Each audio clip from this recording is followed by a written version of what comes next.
Muy bien, pues buenos días y bienvenidos a esta tercera clase correspondiente a la asignatura de riesgos específicos. Vamos a retomar donde nos habíamos quedado, que os recuerdo que era analizando el procedimiento que tenemos que seguir para desarrollar la planificación de la actividad preventiva. Así que lo que voy a hacer es que voy a compartir la presentación que estábamos utilizando. Vamos a continuar desde donde estábamos. A ver, aquí está. Vale, perfecto. Muy bien. Bueno, pues si recordáis lo que habíamos visto en la clase anterior, había sido un recordatorio correspondiente, o mejor dicho, después de la introducción a la asignatura que vimos en la primera clase, empezamos a analizar este apartado relativo a la planificación de la actividad preventiva.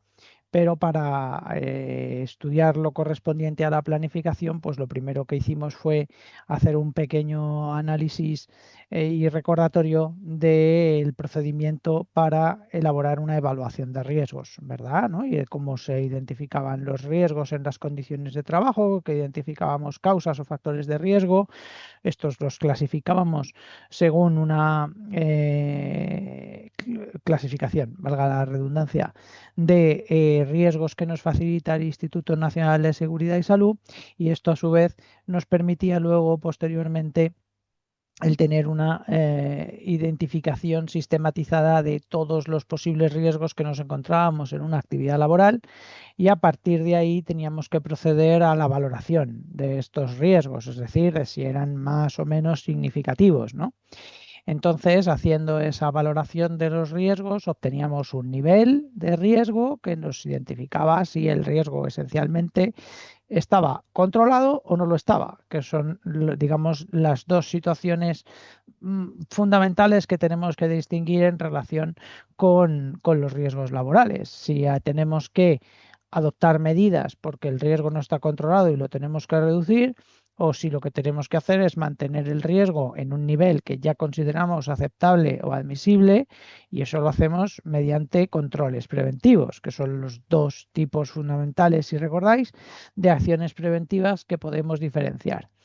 De tal manera que lo que conseguimos con la evaluación de riesgos es tener esta identificación de todos los riesgos de esa actividad laboral y establecer cuáles son las acciones preventivas necesarias para reducir aquellos riesgos que no están controlados y para mantener unas adecuadas condiciones de seguridad mediante la realización de controles preventivos que garanticen que para los riesgos que están en una situación admisible, las medidas que ya existen son eficaces, ¿vale? En este sentido, distinguíamos esos dos tipos de acciones preventivas.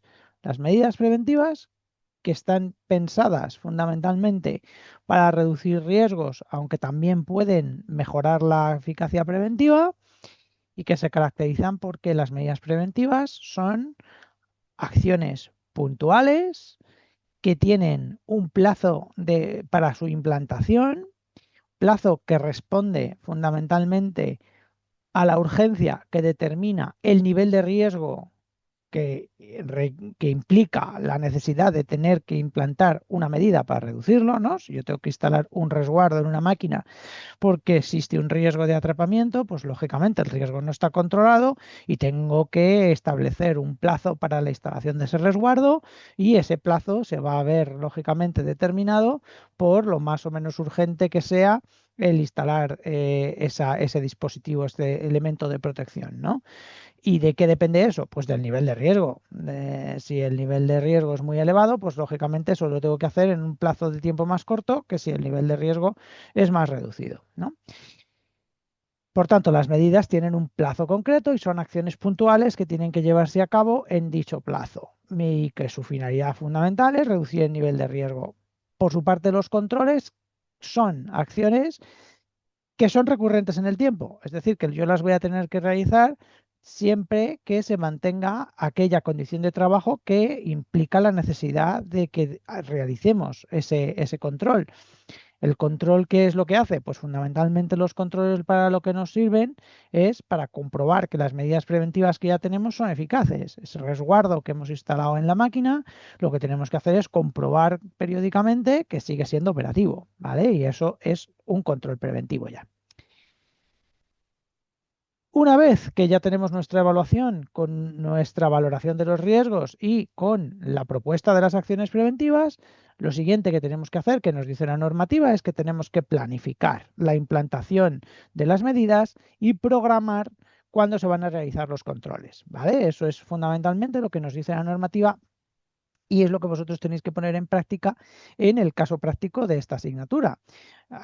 Como habréis visto, los que ya hayáis revisado un poquito el contenido del caso práctico, la primera parte corresponde a una serie de preguntas de índole teórica en la cual os planteo cuestiones acerca de cuáles son los dos tipos fundamentales de las acciones preventivas, que me las describáis, que me pongáis ejemplos, que hagamos un ejercicio de reflexión sobre la evaluación de riesgos y sobre la planificación de la actividad preventiva, que consideremos aspectos que ya hemos tratado en clase, como que, por ejemplo, que no podemos tener una planificación si no partimos de una evaluación, porque la planificación surge necesariamente de esa previa evaluación de riesgos.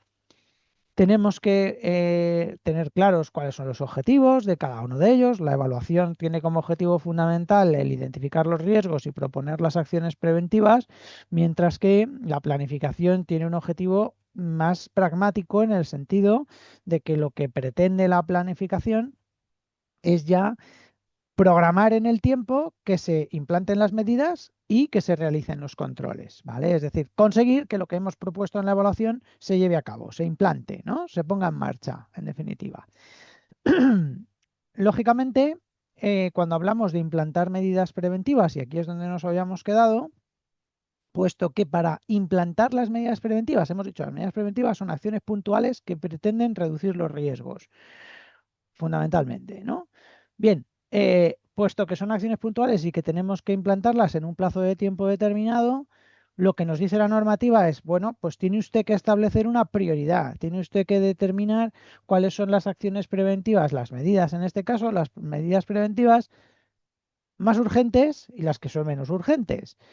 ¿Cómo establecemos nosotros una prioridad para establecer cuáles son las medidas preventivas que es más urgente implantar y cuáles son menos urgentes? Bueno, pues para hacer eso, fundamentalmente en lo que nos basamos es en la metodología de evaluación que hemos utilizado y analizamos cuáles son los posibles niveles de riesgo que surgen de aplicar esa metodología. En el caso práctico que vosotros tenéis que analizar, se ha utilizado como método de evaluación el método general del Instituto Nacional de Seguridad y Salud, que es el que hemos estado viendo en clase. ¿Vale? Y este método, que es el que tenemos aquí, nos establece 5 posibles niveles de riesgo. Y habíamos comentado que, lógicamente, a partir de estos niveles de riesgo, yo tengo que establecer cuáles son los correspondientes niveles de prioridad para la implantación de las medidas. Puesto que yo he utilizado para esta evaluación el método general, lo que hago es establecer 5 niveles de prioridad correlativos al nivel de riesgo. Ahora bien, igual que el método de evaluación sí que me fija claramente cómo se denominan los distintos niveles de riesgo, ¿no? Y ya estuvimos viendo que el método general pues me dice que yo tengo que determinar el nivel de riesgo a partir de la probabilidad y la severidad, las cruzo y determino distintos niveles de riesgo: trivial, tolerable, moderado, importante o intolerable. Y esto no lo podemos alterar, ¿vale? Porque son los nombres que le da el método a los posibles niveles que yo voy a poder obtener. Ahora bien, sí que es cierto que, lógicamente, en base a estos niveles de riesgo, yo tengo que definir la prioridad y lo que está claro es que voy a tener que definir 5 niveles de prioridad. Pero lo que estuvimos viendo es que no es imprescindible que yo utilice una denominación numérica como la que estamos viendo aquí para establecer los niveles de prioridad. Es decir, lo que a mí me pide la normativa es que yo defina un criterio que me permita determinar cuál es la prioridad de para implantar las medidas preventivas. Y lógicamente para eso me tengo que basar en el método de evaluación. ¿vale?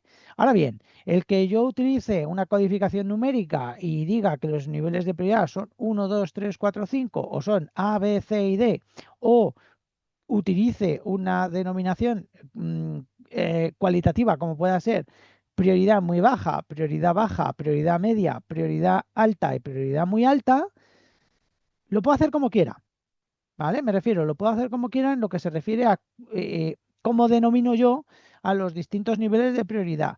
Pero puesto que yo he utilizado un método de evaluación que me distingue 5 niveles, pues tendré que tener 5 niveles de riesgo, pues tendré que tener 5 niveles de prioridad. Y a su vez tengo también que procurar definir unos plazos orientativos que a la hora de fijar las fechas de implantación de las medidas en la planificación me permitan tener un criterio, ¿vale? Y por eso esto es otra de las cosas que se os pide en el caso práctico que hagáis, que defináis el criterio de determinación de la prioridad para la planificación de las medidas preventivas que tenéis que trasladar de la evaluación a la tabla de planificación, ¿vale? Lógicamente, este plazo es orientativo, no está fijado por la normativa y este es un posible ejemplo de plazos orientativos para la implantación de las medidas, ¿vale? Por tanto, vosotros lo que tenéis que hacer en el caso práctico es, en el momento en que se os pide, oiga, ¿qué criterio va a seguir usted para asignar la prioridad? Pues elaborar un criterio parecido a este, ¿vale? Eso es de lo que se trata, ¿vale? ¿Y qué ocurre si acontece un accidente en el tiempo en que hemos de tener el puesto y el que se...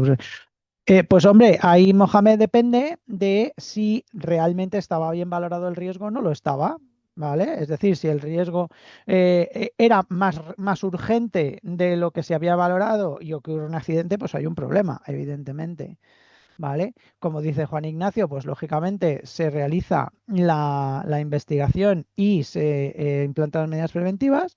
Y si hay responsabilidades, pues lógicamente las determinará un juez en el momento correspondiente, ¿vale? Eh, por eso es muy importante hacer una buena valoración de riesgos, como ya estuvimos viendo en su momento. A eso os remito a lo que ya vimos en clase porque no voy a volver sobre ello, ¿vale? Que tenemos que avanzar.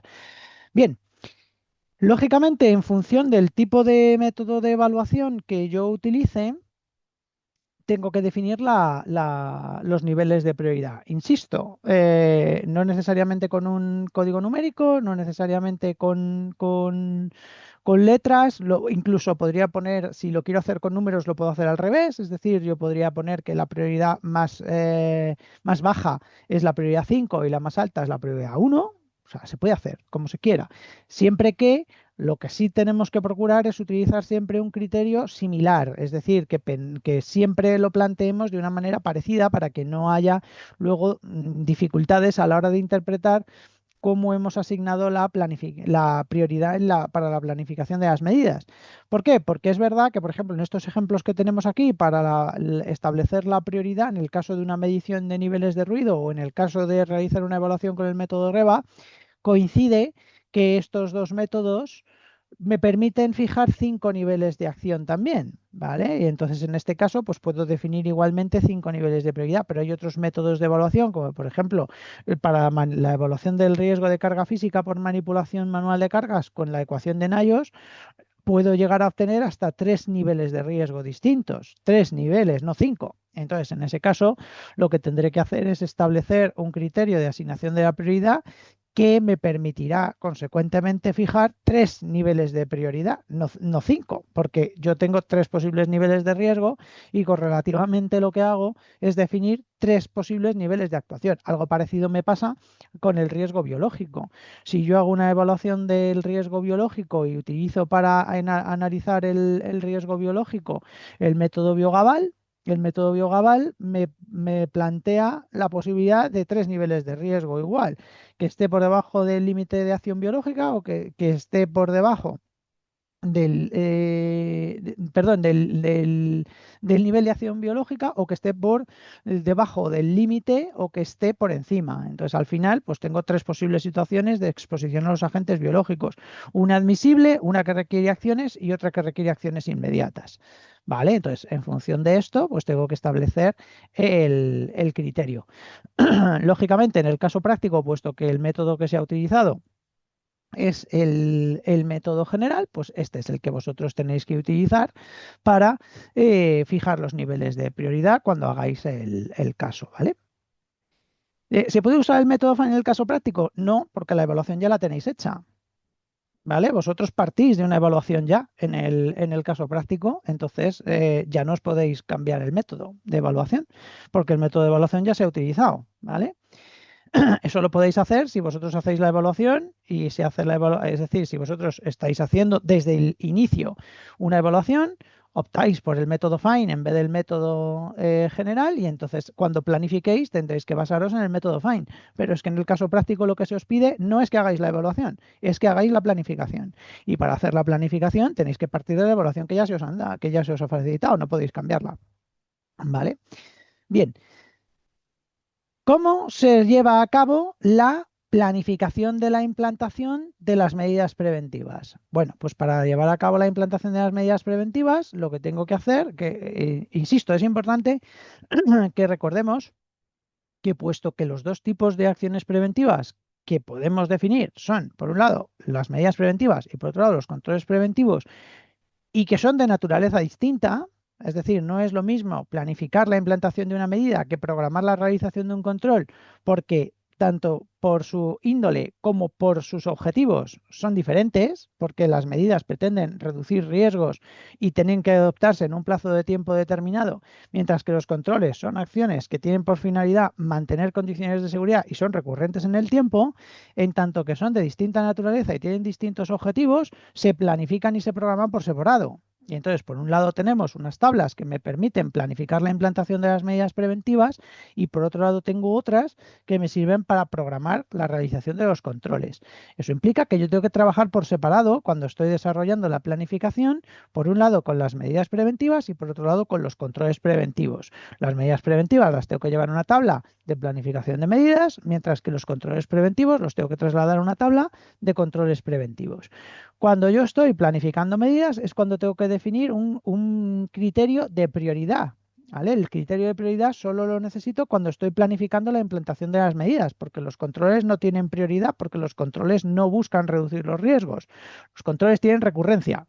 Hay que realizarlos con una periodicidad determinada, pero las medidas tienen una prioridad de implantación que responde al hecho de que están pensadas para reducir el riesgo.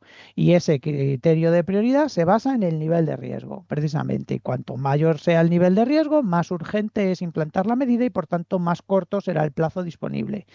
Por tanto, lo primero que yo voy a tener que hacer es trasladar a la planificación los distintos tipos de medidas. Y cuando estuvimos analizando los distintos tipos de medidas, una de las cuestiones que tratamos era que las normas, en tanto que van dirigidas a los trabajadores, no es necesario planificarlas en el sentido de que sí que planificamos que el empresario tenga que informar a los trabajadores de cuáles son las pautas de seguridad para su puesto de trabajo. Y por tanto, en ese caso, las medidas informativas sí que tienen que ser trasladadas a la planificación, pero las normas, siempre y cuando las empleemos en la evaluación con el objetivo de instruir a los trabajadores en distintas acciones preventivas, son acciones que va a implantar directamente, vamos, que va a implantar, que va a cumplir directamente, que tiene que cumplir directamente el trabajador. Entonces, en ese caso, con esta interpretación, no sería necesario trasladarlas a la planificación, ¿vale?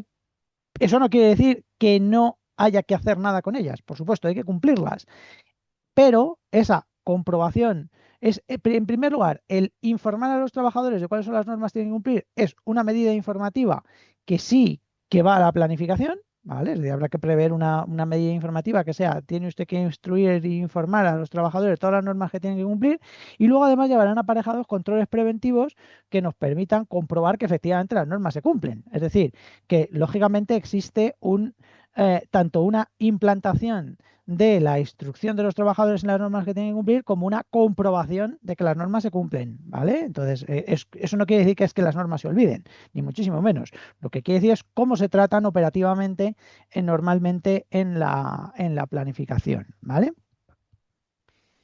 Por tanto, En principio, todas las medidas preventivas que nosotros vamos a trasladar a la planificación son todas las demás, las técnicas, las organizativas, las de procedimiento, las formativas, informativas y los EPIs, ¿vale? Son las que llevamos de nuestra evaluación de riesgos a la planificación, ¿vale? En el caso práctico solo tenéis medidas técnicas, ¿vale? Y una evaluación específica, con lo cual esas son las que tenéis que trasladar a la planificación, ¿no? Entonces, yo para planificar lo que tengo que hacer es partir de mi evaluación de riesgos. Vuestra evaluación de riesgos es muy parecida a esta, no es igual, porque la evaluación de riesgos que vosotros tenéis en el caso práctico es una evaluación de un equipo de trabajo y además no una evaluación completa de un equipo de trabajo, sino solamente análisis del cumplimiento de las disposiciones del anexo 1 del reglamento de equipos de trabajo. Ese anexo 1 se basa en el análisis del cumplimiento de las condiciones materiales de seguridad de los equipos de trabajo, no de la utilización, eso es el anexo 2, y por tanto, esa evaluación se compone fundamentalmente de la identificación de deficiencias y, por tanto, riesgos no controlados correspondientes a elementos de seguridad de los que carece la máquina y se proponen las medidas preventivas, fundamentalmente técnicas, para reducir esos riesgos junto con los controles preventivos que se tienen que adoptar. Bueno, pues ¿cuál es el primer ejercicio que nosotros tenemos que hacer para poder elaborar la planificación de las medidas preventivas? Pues analizar nuestra evaluación de riesgos y ir determinando cuáles son las distintas medidas preventivas que yo tengo que implantar.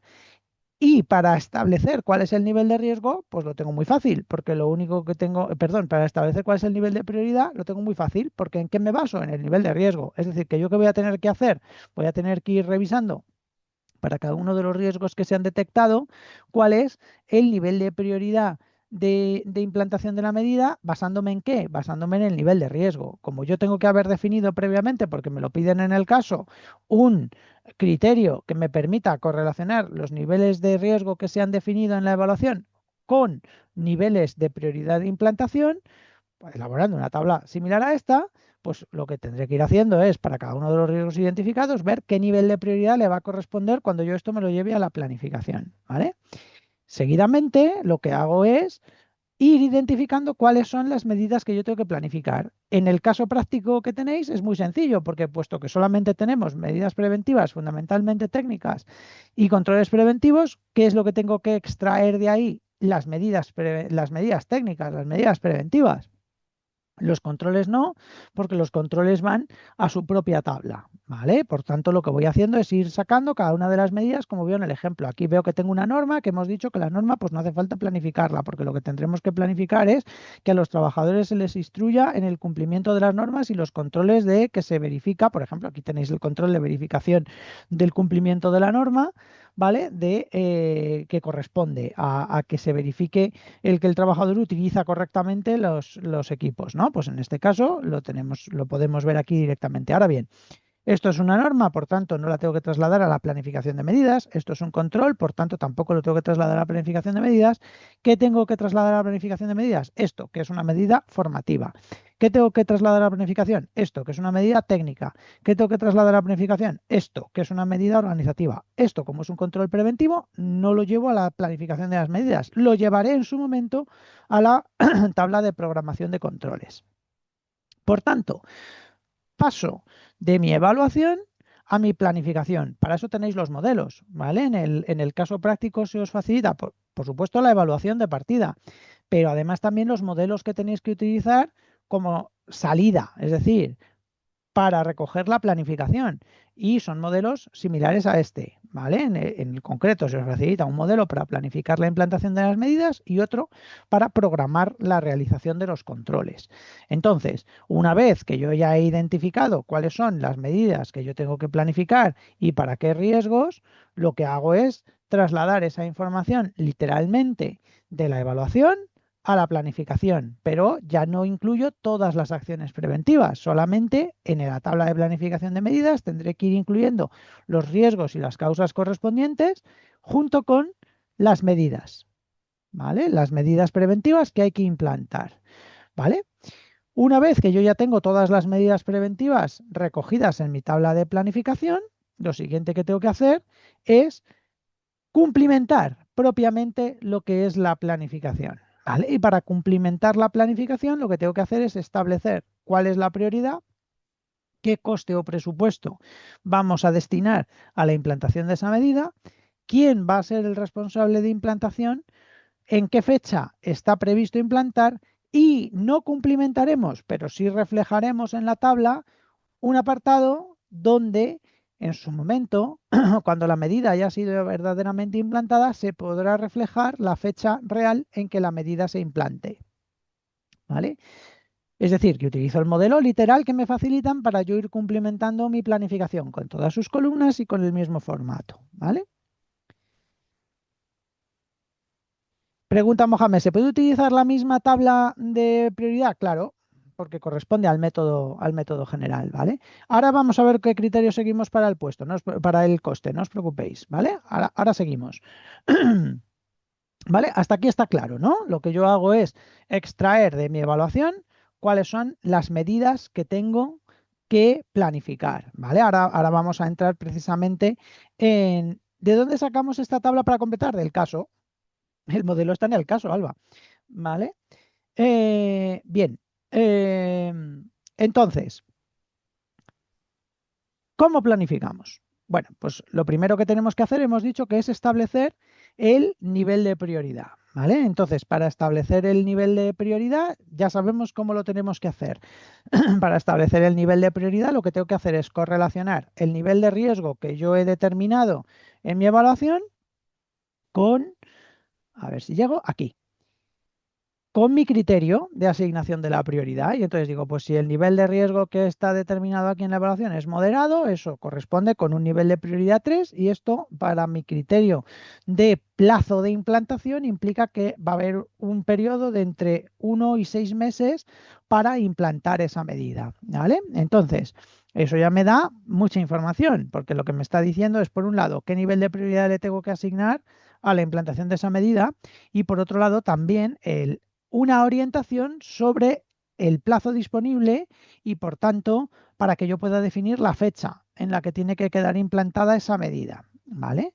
Entonces, el primer paso, asignar la prioridad. Por tanto, una vez que yo ya tengo definido mi nivel de riesgo, lo que hago es asignar cuál es el nivel de prioridad que le corresponde a cada una de las medidas que se han recogido en base al nivel de riesgo que tenía asignado. Y correlativamente eso me permite, teniendo en cuenta el plazo orientativo de implantación, definir una fecha para la implantación de la medida. Pero una fecha, eso es muy importante. Es decir, el plazo donde yo lo contemplo es en el criterio, pero en la planificación yo no pongo un plazo, yo lo que pongo es una fecha de un deadline. Es decir, esto como muy tarde tiene que haberse llevado a cabo en tal fecha. ¿Vale? Me baso en el periodo de tiempo que corresponde al nivel de prioridad, pero defino una fecha de implantación, ¿vale? Siempre hay que indicar una fecha, como ponemos aquí, ¿vale? Lógicamente, la fecha de implantación se puede adelantar, pero no debería de retrasarse, ¿vale?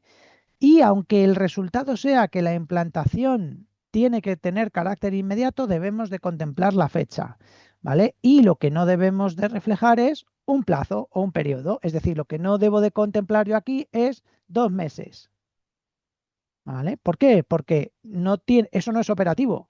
Yo lo que necesito no es saber qué periodo de tiempo tengo para implantar la medida. Lo que necesito saber es cuándo tengo que tenerla implantada, ¿vale? Y ese cuándo me lo determina desde la fecha en que yo emito la evaluación y la planificación, en función del criterio de asignación de la prioridad, qué plazo tengo para implantar la medida. Si son 2 meses, pues entonces lo que tengo que decir es, si yo he emitido la evaluación en la primera semana de diciembre y tengo 2 meses, pues en la primera semana de febrero tiene que estar implantada la medida. ¿Vale? ¿Se entiende? Pero hay que establecerlo así, pues primera semana de febrero de 2026. No poner 2 meses, ¿vale?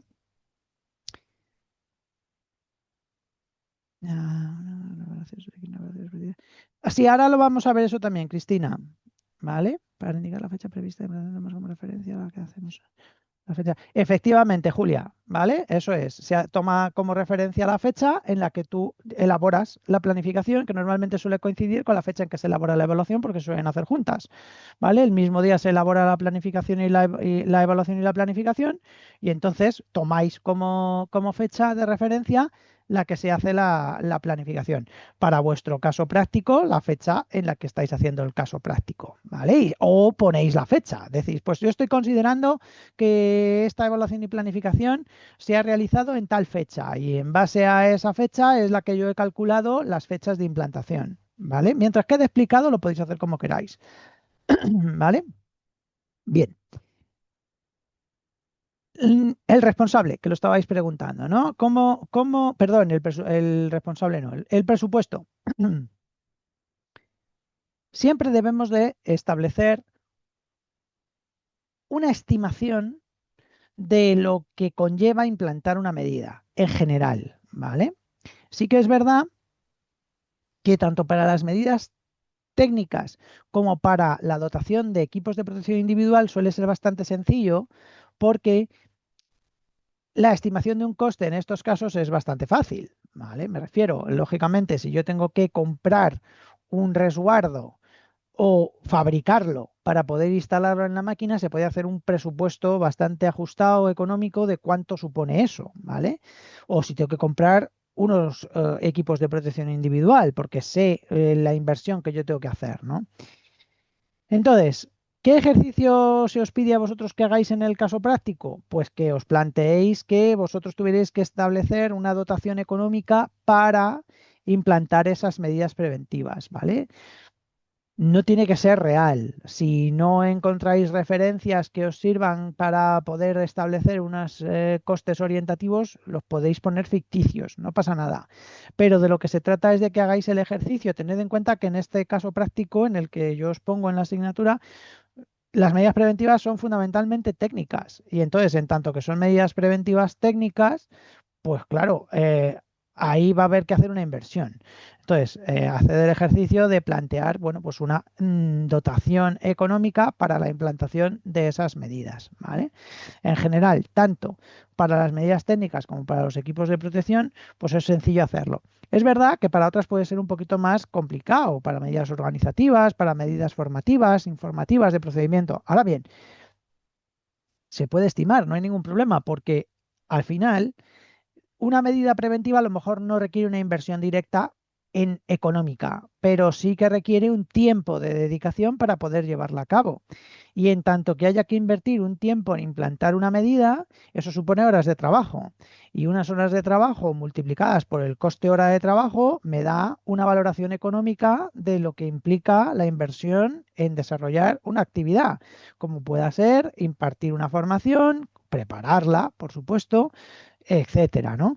Como pueda ser elaborar un procedimiento de trabajo. En elaborar un procedimiento de trabajo participa el técnico, participa el jefe del departamento, participan trabajadores que dedican horas de su tiempo a llevar a cabo esa medida preventiva. Por tanto, se puede hacer una estimación económica. Esto sobre todo os lo comento desde el punto de vista de que en el ejercicio profesional es importante que quede reflejado la inversión que se hace en prevención. Y por tanto, si nosotros queremos dejar bien reflejada la inversión que se hace en materia preventiva, tenemos que acostumbrarnos a hacer una pequeña estimación de, oye, ¿qué coste va a requerir la implantación de una medida? Por lo menos previsto. Otra cosa es que luego ya en el momento en que se lleve a cabo podamos reflejar un coste real.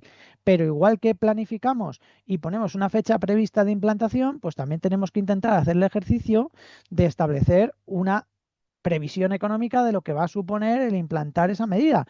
Y si no queremos hacer la previsión económica, por lo menos, o no queremos, más bien no tenemos un criterio muy concreto para poder definirla, por lo menos si requiere tiempo de dedicación, pues cuántas horas de trabajo va a requerir, ¿no? Al final siempre se puede hacer una valoración. Lo que no debemos de hacer nunca es poner que una medida tiene un coste cero, ¿vale? Porque es que eso no es realista. Cualquier actividad supone una inversión en tiempo o directamente económica. y al final el tiempo se traduce en una inversión económica, me refiero. Entonces, evitad lo de poner que no hay un coste cero, no, ¿cómo coste cero? Nada tiene coste cero. Si hay que hacer algo, hay que invertir por lo menos tiempo, ¿vale? Entonces, y es que es importante hacerlo, porque es la manera de, en un momento determinado, poder justificar que la empresa hace inversiones en materia preventiva, ¿vale? Y por tanto, sean en tiempo, sean directamente económicas, sean indirectamente a través de una inversión de tiempo, ¿vale? Entonces, importante el que esto hagamos ese ejercicio. Y luego, el responsable de implantación. ¿Quién debemos asignar como responsable de implantar medidas preventivas? Bueno, pues esto en realidad es bastante lógico. ¿Cuál es el criterio que tenemos que utilizar para designar al responsable de implantar medidas preventivas en la planificación? Pues el criterio es tan sencillo como que tenemos que designar como responsable a quien realmente tiene la capacidad de implantar las medidas, ¿vale? La capacidad real, la capacidad ejecutiva para que la medida se implante. ¿Eso qué quiere decir? Pues que si yo, por ejemplo, pongo que hay que instalar un resguardo y digo que el responsable es el trabajador, pues eso no es creíble. ¿Por qué? Porque el trabajador no tiene ni la autonomía, ni la discrecionalidad, ni la capacidad de hacer y decidir qué inversión económica se va a hacer para instalar un resguardo. ¿Vale? ¿Quién tiene esa capacidad? Pues eso va a depender fundamentalmente del tipo de empresa del que estemos hablando. Si estamos hablando de una pequeña pyme, una micropyme con 3 trabajadores y el empresario, pues ¿quién va a tomar la decisión? El empresario. Y por tanto, ¿quién va a ser el responsable de que se implanten las medidas? Pues el empresario. En cambio, si estamos hablando de una gran empresa en la cual los distintos departamentos tienen un responsable y a ese responsable de cada departamento se le da la autonomía de, en su ámbito, ser capaz de poder tomar decisiones y hacer inversiones en materia preventiva, y es él, sin tener que pedir permiso, ¿vale? A alguien superior, a algún responsable que esté por encima de él, sobre cuándo y cómo va a implantar una medida preventiva que tiene asignada en la planificación, en ese caso podrá ser ese responsable de departamento. Y entonces, en este sentido, por aquí vemos que, por ejemplo, aquí es el servicio de prevención propio quien asume la implantación de la medida. ¿Qué estamos queriendo decir? Cuando reflejamos que el servicio de prevención propio de una organización asume la implantación de una medida, pues que tiene la capacidad de hacerlo. ¿Vale? Es decir, que tiene la capacidad de tomar la decisión de cuándo, cómo, con qué dotación económica lo va a hacer.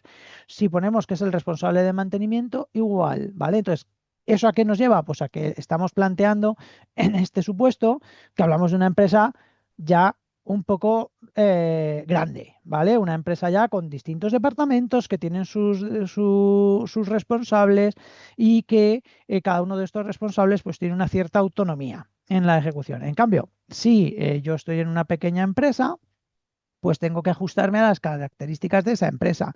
¿Y quién va a ser el responsable? Pues el responsable normalmente en una empresa más pequeñita, pues va a ser directamente el empresario, porque va a ser difícil que él delegue en otra persona, ¿no? Esto nos lleva también a otra cuestión, y es a que los técnicos de los servicios de prevención ajenos, en tanto que asesores del empresario externos, normalmente no van a poder aparecer como responsables de implantación de medidas preventivas en la planificación, pero por el mismo razonamiento que acabamos de hacer, porque el técnico del servicio de prevención ajeno es muy raro que el empresario sea tanto de una gran empresa como de una empresa pequeña y le diga, ala, tú haz y deshaz a tu criterio, te doy un presupuesto y puedes disponer de los trabajadores y indicarle, darles indicaciones sobre lo que tienen que hacer y cuándo lo tienen que hacer. Pues eso en la práctica no va a pasar. Entonces, ese es el criterio. Al final, que muchas veces esto resulta a priori un poco complejo, pero en realidad no tiene ninguna complejidad. El criterio es, oye, ¿quién tiene la capacidad de implantar esa medida? ¿Vale? Pregunta a Araceli. Sí, claro, Araceli, pregunta lo que quieras. Buenos días, José Luis. Mira, yo te quería hacer una pregunta ahora en base a este tema que me estás comentando. Entiendo que Ujú. un técnico de prevención de riesgos laborales, cuando va a hacer una evaluación de una empresa, Lo primero que tengo que hacer es conocer perfectamente la organización, responsabilidades, cometidos de cada sección, departamento y demás, ¿no? Porque claro, si yo quiero hacer luego una planificación de la actividad preventiva, tengo que, si voy a asignar cometidos, pues tengo que saber si un jefe de mantenimiento tiene una serie de competencias delegadas por el TAS. ¿Es correcto? ¿Es así? O sea, tengo que Claro, o estudiar la sea, empresa perfectamente bien antes de hacer la evaluación. o la conoces muy bien o a la hora de hacer la planificación te sientas con el empresario. Vale, Es que ya no hay está. otra. Claro, Vale, es decir, ¿esto lo delegamos o esto lo asumes tú directamente o esto cómo lo hacemos? ¿Vale? Pero claro, evidentemente, lo que está claro, y ahí has dado en el quid de la cuestión, y es que lógicamente cumplimentar la planificación requiere conocer perfectamente la organización. Entonces, puede ocurrir perfectamente que el técnico no tenga ese nivel de conocimiento tan detallado de quién tiene autonomía dentro de la organización y demás. No pasa nada, ¿vale? Para eso el técnico tendrá un interlocutor. Si es una empresa, si el técnico es un técnico de un servicio de prevención ajeno, y tiene un interlocutor, pues tendrá que gestionar con ese interlocutor, oye, sentarse los dos y ir viendo, oye, esto se le puede asignar a quién, por qué, tenemos que preguntar, es decir, habrá que verlo. Y si es un técnico del servicio de prevención propio, seguramente tendrá más conocimiento de cómo funciona la empresa y a lo mejor puede hacerlo con cierta mayor libertad, lo que no quiere decir que en un momento determinado no tenga que preguntar, ¿vale? Pero efectivamente, tampoco tenemos que decir que es que el técnico tiene que conocer perfectamente la estructura jerárquica de la empresa, sobre todo si es un técnico externo. Pero lo que sí que está claro es que para que la planificación sea eficaz, este ejercicio hay que hacerlo y entonces eso va a implicar que si el técnico eso no lo conoce, pues se tendrá que informar de ello a través de, como digo, pues sentarse con un responsable de la empresa, ¿vale? claro, gracias. Nada, a ti.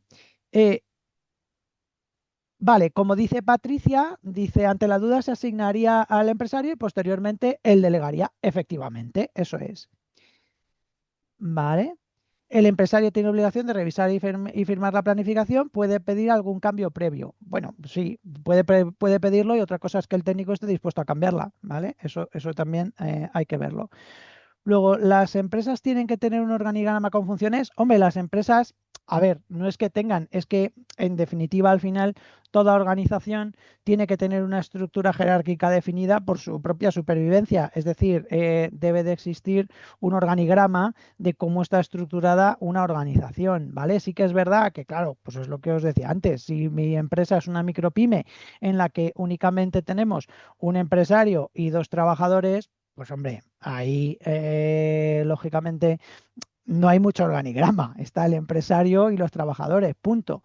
Pero sí que es verdad que, claro, una gran empresa tiene que tener definido cuál es su estructura, sobre todo por una razón, y es que, y eso lo vais a estudiar en la asignatura de gestión de la prevención, hay que tener muy claro la distinción que hay entre la modalidad de organización preventiva que tenga una empresa, es decir, si tiene un servicio de prevención propio, si tiene trabajadores designados, si tiene concertado un servicio de prevención ajeno, si se ha constituido un servicio de prevención mancomunado que a todos los efectos tiene la consideración de servicio de prevención propio de una organización, ¿vale? Eso es la modalidad de organización preventiva, pero luego hay que tener en cuenta que todos los estamentos de una organización, desde el empresario o director general, sea una gran empresa o sea una micropyme con un empresario que al final es un autónomo con asalariados,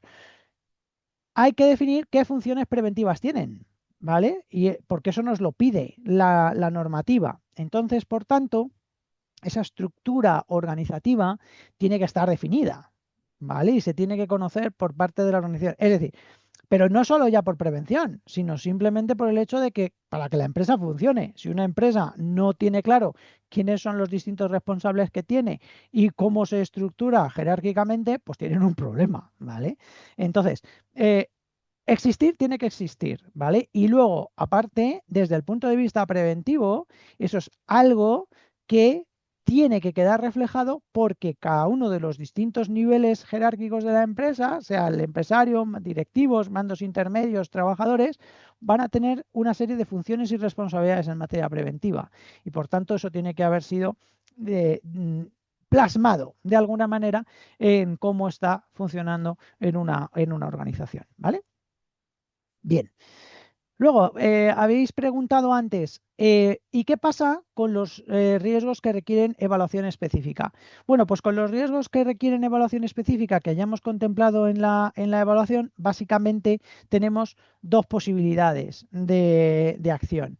Uno es tratarlos como medidas preventivas, entre comillas, ¿vale? Que es lo que estabais planteando antes. ¿Qué hacemos con estos riesgos? Bueno, pues una de las posibilidades es tratarlos como medidas preventivas y los incluyo en la planificación y les asigno la máxima prioridad, es decir, si resulta que de mi evaluación de riesgos tengo que hacer una evaluación de manipulación de carga física derivada de la manipulación de cargas o tengo que hacer una evaluación de exposición a contaminantes químicos, que por tanto requieren una evaluación específica, no puedo analizar con el método general y tengo que plasmar que hay que hacer esa evaluación, pues insisto, caben dos posibilidades. Una, que es, me la llevo a la planificación y lo que hago es que le pongo la máxima prioridad a la realización de esa evaluación específica.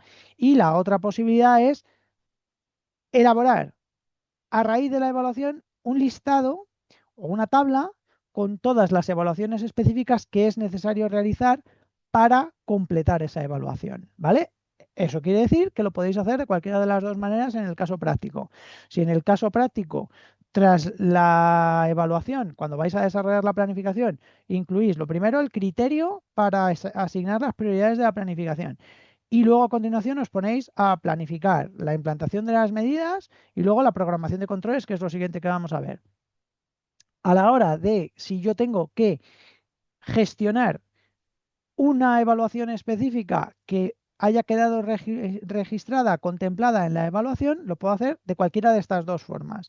O bien me llevo literalmente la propuesta de realizar esa evaluación específica a la planificación, le asigno la máxima prioridad, le pongo en correspondencia la fecha de implantación que aplica, le asigno la dotación económica para que se lleve a cabo y le asigno el responsable, o bien lo que hago es decir, bueno, pues hago una tabla y digo, pues aparte de estas medidas que hay que implantar, para completar, para terminar y finalizar esta evaluación es necesario realizar tal evaluación específica.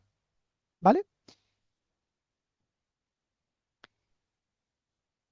Por tanto, cualquiera de las dos la podéis utilizar, la que más os guste, la que más os parezca conveniente, ¿vale? Pero sí es importante que de una manera o de otra quede reflejado para que se sepa cuáles son las evaluaciones que todavía es necesario realizar para completar esa evaluación.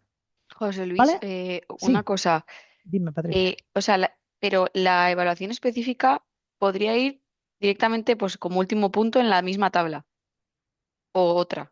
Sí, como último punto en la misma tabla y entonces en ese caso es decir, si la vas a incluir en la tabla de planificación de medidas, Sí, la incluyes como una medida más, la sí, tomas como si fuera una medida, le asignas la máxima prioridad y la planificas con el vale, mismo criterio que si fuera una medida preventiva.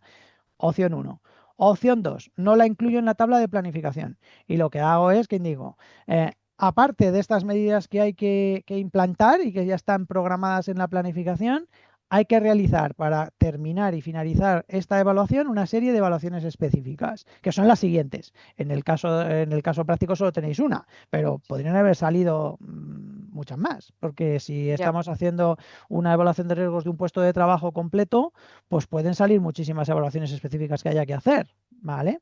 Entonces, o de una manera o de otra, pero lo reflejamos, ¿vale? Para que quede claro, ojo, esto es lo que hay que implantar de medidas preventivas, pero también nos quedan algunas evaluaciones por realizar. Entonces, o bien las integro en la planificación y reflejo que hay que hacerlas, o bien las pongo aparte, pero las distingo y digo, ojo, estas son evaluaciones que todavía están pendientes de realizar, ¿vale? Para que esto quede totalmente evaluado, este puesto, ¿vale? vale, gracias. A ti.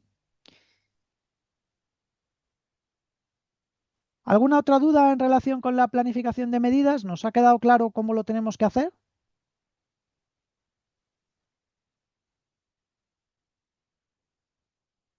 Vale. Bueno, pues muy fácil. ¿Qué Una no- cosa que vuelvo yo, Sí, dime. Sí, sí, sí, que dime. es que, o sea, en el caso nos pregunta también sobre tipos fundamentales de acciones preventivas, pero tú, o sea, has dicho que hay una, que es medidas técnicas principalmente, y los controles no es un tipo de acción preventiva, ¿o sí? Sí. ¿También lo Los, es? los dos tipos fundamentales de acciones preventivas. Espera, de momento que volvemos sobre eso. A ver, aquí. Acciones preventivas, dos tipos. Ah, Medidas vale. preventivas, controles preventivos, ¿vale? Otra cosa es que luego, dentro de las medidas preventivas, tengamos toda otra serie de subtipos y que también podamos distinguir Vale, vale. distintos tipos de controles, ¿vale?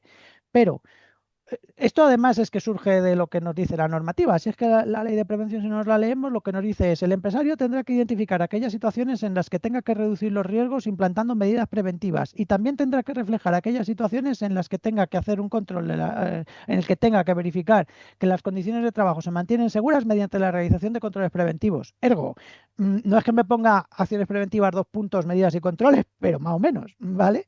Entonces, por eso hacemos esta distinción.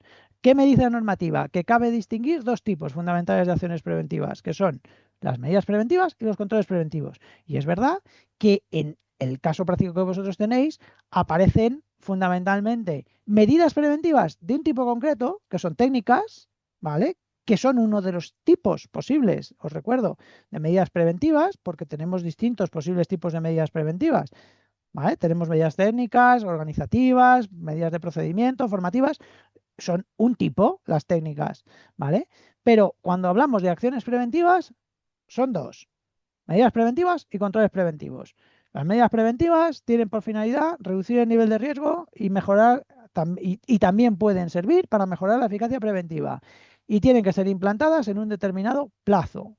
Mientras que los controles preventivos son acciones preventivas recurrentes en el tiempo que tienen por finalidad comprobar que se mantienen las condiciones de seguridad mediante la verificación de que las medidas preventivas ya implantadas siguen siendo eficaces.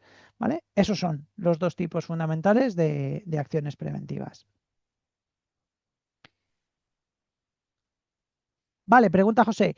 Claro, José, si la pones en la tabla de planificación le tienes que asignar una fecha, ¿vale? En base a la prioridad. Y como hemos dicho que es la máxima, pues es súper urgente hacerla, pero eso tiene sentido porque al final es que todavía no tenemos finalizada la evaluación y la evaluación tiene que quedar finalizada cuanto antes, ¿vale? Bien. ¿Ha quedado claro lo de las acciones preventivas, Patricia? Sí, sí, perfecto, gracias. Vale, estupendo. Muy bien, controles preventivos. Hemos dicho, tenemos que gestionar separadamente las medidas preventivas de los controles cuando estamos planificando. Hasta ahora lo que hemos visto es cómo planificamos la implantación de las medidas. Ahora vamos a ver cómo se programa la realización de los controles, cosa que es súper sencilla y súper fácil. Lo vamos a ver. Porque la programación de los controles preventivos sigue un criterio similar, pero más sencillo todavía, porque en realidad para definir los controles preventivos, para planificarlos, para programar cuándo se van a realizar, no tengo ni siquiera que definir una prioridad. Es un procedimiento mucho más sencillo, ¿vale? ¿Qué tengo que hacer? Bueno, pues tengo que hacer lo mismo. Lo que tengo que irme es a mi evaluación de riesgos, pero en este caso ya me olvido del nivel de riesgo porque no necesito definir una prioridad, sino que lo que necesito establecer es cuáles son los controles que yo tengo que llevar a mi tabla de controles preventivos. Entonces, ¿qué voy haciendo? Pues buscarme en la evaluación cuáles son los controles preventivos que se han definido. ¿Vale? Ya no las medidas ya las planifiqué en la tabla anterior. Ahora lo que busco son los controles. Entonces yo me cojo mi evaluación y voy diciendo, bueno, pues esto es un control preventivo que me tengo que llevar a la planificación. Esto es otro control preventivo que me tengo que llevar a la planificación. Insisto, en el caso práctico veréis que tenéis dos modelos de tablas que son distintos. Uno es para las medidas y otro uno para planificar las medidas y otro para programar los controles. Entonces voy identificando cuáles son los distintos controles que yo tengo que incluir en la tabla de controles y a continuación los traslado a dicha tabla. Esa tabla, como veréis, tiene varios campos. Tiene un campo de responsable, otro de fecha en la que se realiza el control, otro de resultado y otro de acción, ¿vale? Resultante de haber realizado ese control. En el caso práctico yo solo os pido que defináis al responsable, que ahora vamos a ver cuál es el criterio para definir al responsable de la realización de los controles, que es muy similar al que se utiliza para la planificación de las medidas, pero en el ámbito de los controles. Entonces tenemos que explicarlo para que lo entendamos bien, ¿vale? Pero, insisto, las columnas de la fecha en la que se realiza el control, del resultado del control y la acción preventiva, no tenéis que cumplimentarlas, ¿vale? que alguien quiere y quiere, poner un ejemplo como que ya se hubiera hecho una primera comprobación, por ejemplo, de que se utilizan correctamente un determinado tipo de resguardo, más parecido a lo que tenéis o que está en buenas condiciones el resguardo, más propiamente del caso práctico, pues si lo quiere incluir y quiere poner cuál ha sido el resultado y si hay que tomar alguna acción derivada del resultado del control, pues estupendo, pero no es obligatorio. Yo lo que os pido es que me defináis hasta el responsable, ¿vale? Y estas columnas las tengo que incluir en cualquier caso, ¿vale? Igual que en la tabla de planificación, cuando la elaboréis, también tenéis que incluir la columna correspondiente a la fecha real de implantación, independientemente de que esta columna la vayamos a dejar en blanco, pero el que la vayamos a dejar en blanco ahora no quiere decir que no haya que cumplimentarla, ¿vale? Porque cuando las medidas se vayan implantando habrá que ir reflejando aquí la fecha definitiva. Por tanto, cuando hagáis la tabla de planificación, no os comáis esta columna, dejadla, la dejáis en blanco, pero la dejáis, no la quitéis, porque si no la planificación realmente no, la tabla no estaría completa, ¿vale? Entonces eso también tenedlo en cuenta. Pues lo mismo con respecto a los controles preventivos, no os comáis las columnas. Si yo tengo que realizar la programación de los controles, incluyo todas las columnas, independientemente de que luego yo solamente vaya a cumplimentar la del responsable. Y entonces, ¿qué criterio utilizo para definir al responsable de implantación de realización, mejor dicho, al responsable de realización de los controles? Bueno, pues responsable de realizar los controles es quien directamente va a realizar el control, ¿vale? En este sentido es quien tiene igualmente, como decíamos, en el caso de las medidas preventivas, el responsable es el empresario, que es quien tiene la capacidad ejecutiva de dotar de unos medios económicos, de dotar de unos recursos y demás. En cambio, en la realización de los controles, el abanico de posibles responsables es mucho más amplio, porque en este caso es el responsable que se va a encargar de realizar directamente el control asignado. Entonces, en este sentido, lógicamente, responsable de realizar un control va a poder ser perfectamente un trabajador, va a poder ser perfectamente el jefe de turno de una fábrica, va a poder ser un responsable de mantenimiento, va a poder ser incluso el técnico o el personal médico del servicio de prevención, sea propio o ajeno. ¿Por qué? Porque aquí ya estamos hablando de hacer comprobaciones, ¿vale? Lógicamente, esto no quiere decir que para que alguien sea competente para hacer una comprobación no se le haya tenido que instruir previamente en cómo tiene que llevar a cabo esa comprobación. Os pongo un ejemplo, ¿no? Por ejemplo, imaginémonos que lo que le pedimos a un trabajador es, oiga, todos los días usted, antes de iniciar su turno, va a comprobar que los dispositivos de seguridad de la máquina que va usted a tener que utilizar durante su jornada están funcionando correctamente. Y entonces para eso sigue usted un determinado protocolo y comprueba que funciona el dispositivo de doble mando, comprueba que la célula de protección está operativa, se asegura de que la parada de emergencia está funcionando a pulsa, pero todo esto simplemente con comprobaciones manuales. Yo hago una comprobación del mando que funciona, interfiero en la célula para comprobar que la máquina se para. Utilizo la parada de emergencia para comprobar que la máquina queda parada y bloqueada, es decir, toda una serie de verificaciones previas al inicio del trabajo. Lógicamente esto va a implicar que eso al trabajador eso lo hemos tenido que explicar y le hemos tenido que decir, oye, todos los días antes de empezar a trabajar vas a hacer esto y lo vas a hacer de esta manera. Perfecto, pero a partir de que eso ya está explicado y el trabajador sabe cómo lo tiene que hacer, pues el trabajador perfectamente ya se va a poder encargar de realizar ese control. Por tanto, podemos asignarle al trabajador el que realice ese control. ¿Qué más controles se asignan a los trabajadores? Pues, por ejemplo, mantener en adecuadas condiciones de orden y limpieza su puesto de trabajo. Podemos también asignar controles a los responsables de departamento. Oiga, haga usted una comprobación periódica de que los trabajadores están cumpliendo las normas de seguridad. Por ejemplo, al jefe de departamento se le puede asignar el control de que verifique que efectivamente este chequeo inicial de que las máquinas están en correctas condiciones antes de empezar a trabajar se está haciendo. ¿Vale? Y esto puede ser un control que se le asigna al responsable de ese departamento. Igualmente estamos asignando un control a un responsable, ¿no? Entonces le decimos, de cada máquina se ocupa cada operario y de que los operarios están haciendo los controles de la máquina se ocupa el responsable. No sé si me explico, ¿no? O sea, al final la asignación de controles va a depender fundamentalmente de la naturaleza del control, es decir, de qué tipo de control estemos planteando. ¿Vale? Dice, para un servicio de prevención ajeno sería el SPA. Sí, eso es, ¿vale? Podría ser el operario. El servicio de prevención ajeno, el técnico del servicio de prevención ajeno hace muchas verificaciones en las empresas. Esos son controles que hace el técnico del servicio de prevención. Y el personal médico hace los reconocimientos médicos de los trabajadores, que son un control preventivo también.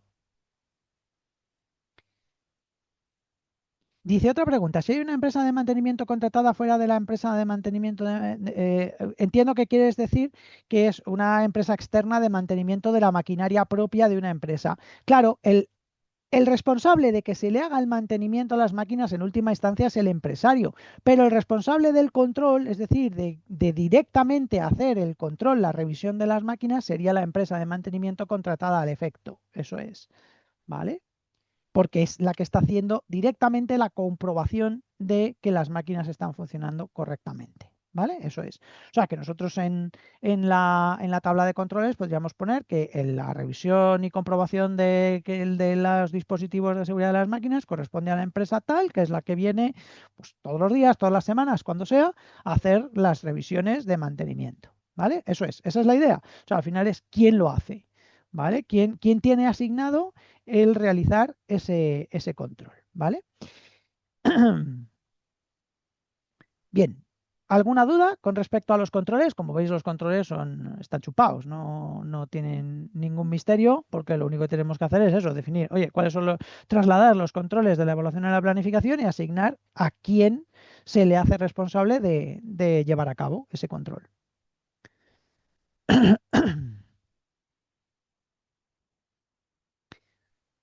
¿Vale? Bueno, pues ya para finalizar, unos tips respecto al caso, ¿vale? Para recordar cómo lo tenéis que llevar a cabo. Lo primero, como hemos comentado ya, en el caso práctico se plantean una serie de preguntas teóricas. Como ha comentado Patricia, por ejemplo, pues se pregunta cuáles son los principales tipos de acciones preventivas y que pongáis algún ejemplo.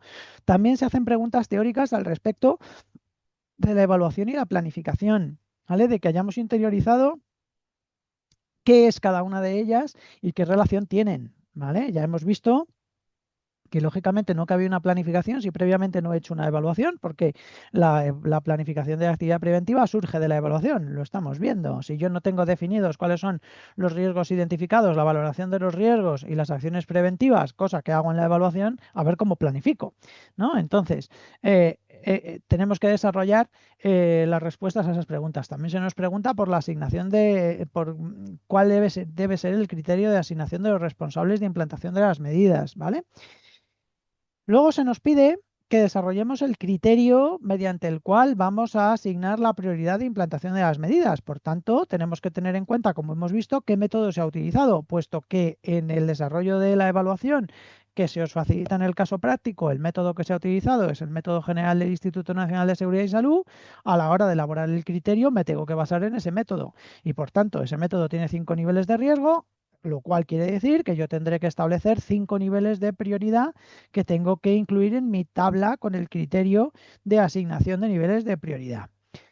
Que tengo que utilizar los modelos que se me facilitan, no me los invento, ¿vale? Yo voy a utilizar los modelos de tabla de planificación de medidas y de tabla de programación de controles que se me facilitan en el planteamiento del caso y que no me como columnas, ¿vale? Yo desarrollo. Otra cosa es que yo no tenga que cumplimentarlas todas, que en la tabla de planificación de medidas, la columna correspondiente a la fecha de implantación real no la tengo que cumplimentar y en la de controles hay 3 columnas, la de fecha de realización del control, el resultado y la acción subsiguiente que no tengo que cumplimentar, pero independientemente de que se queden en blanco, yo las incluyo, porque son las tablas completas de controles, porque aunque yo no las cumplimente ahora, eso no quiere decir que no las tengamos que cumplimentar con el tiempo y por tanto tienen que estar completas. Luego, que me tengo que acordar de que tengo 2 modelos distintos y que por tanto tengo que planificar por separado las medidas, o sea, por un lado las medidas y por otro lado los controles, y que no los mezclo. En la tabla de medidas de planificación de medidas preventivas no aparecen controles preventivos y en la tabla de programación de los controles preventivos no aparecen medidas preventivas.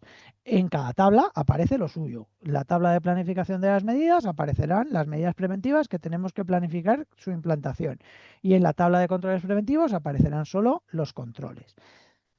Otra cosa importante, que ya os la comenté, pero os la recuerdo. La información de la tabla de evaluación se traslada literalmente a la tabla de planificación. No hago ninguna modificación. ¿Vale? Es decir, yo no cambio la redacción. Tal como yo he descrito los riesgos, las causas de los riesgos, las deficiencias, etcétera, en mi tabla de evaluación, tal como he descrito las medidas preventivas y tal como he redactado los controles preventivos, así me los llevo a la tabla de planificación. Donde yo aporto novedad en la planificación realmente es cuando asigno a la prioridad de implantación de las medidas, asigno al responsable, pongo cuál es la fecha prevista, etcétera. Pero no modifico la redacción, no cambio cómo está redactada una medida preventiva con respecto a la evaluación, ¿vale? Porque lo hemos dicho ya, es que la planificación surge de la evaluación, por tanto la correlación entre ellas tiene que ser absoluta. Si yo una medida preventiva en la evaluación la he redactado de una manera, en la planificación tiene que estar redactada exactamente de la misma forma, ¿vale? Pensar que el problema de no hacerlo así es, para el caso práctico da igual, pero es que si yo hago eso en una evaluación real, puede que no esté diciendo exactamente lo mismo al cambiar la redacción. ¿Vale? Y entonces a lo mejor no se está llevando a cabo la misma acción que se ha propuesto en la evaluación. Y eso es un problema, ¿vale? Porque si se dice una cosa en la evaluación y otra cosa, aunque sea solo ligeramente distinta en la planificación, el hecho es que no es lo mismo, ¿vale? Entonces es un problema que tiene tan fácil solución como decir, no, no, es que no se cambia nada.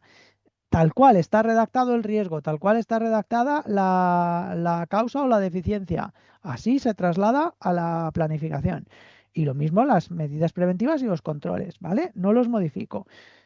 Esto lo digo por el tema del plagio, que nadie se agobie diciendo, claro, pero es que si yo traslado literalmente las medidas y los controles y los riesgos y las causas de la evaluación que tú facilitas a la planificación, luego aquello va a salir con un porcentaje de Turnitin altísimo. Me da igual. Es que la planificación tiene que ser así.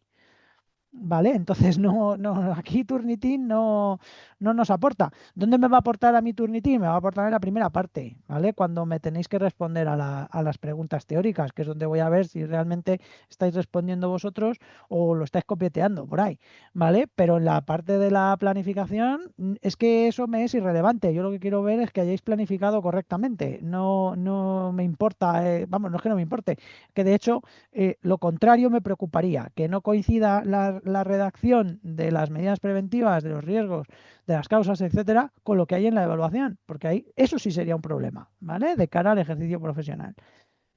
Y que lógicamente para cada una de las tablas tenéis que cumplimentar los campos que se piden, que son para los de la planificación, de medidas, tenemos que cumplimentar los de la prioridad, el responsable, el coste, la fecha prevista de implantación, y para el caso de los controles preventivos tenemos que cumplimentar el campo del responsable, ¿vale? Y con eso lo tendríamos. Eso es lo que hay que hacer en el caso práctico, y para poder elaborar el caso práctico, lógicamente, pues es fundamental el contenido de esta clase. Así que hasta aquí lo relativo a la planificación, y vamos a empezar con temario de la asignatura. ¿Dudas que podáis tener con respecto al caso? ¿A cómo abordarlo, cómo elaborarlo? ¿Ha quedado alguna cosa en el tintero? Venga. Estupendo. Muy bien, pues os dejo de compartir esta presentación, que vamos a ponernos con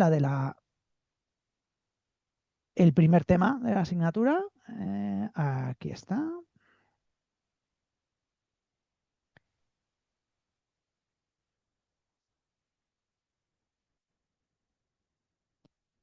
Vale, os comparto.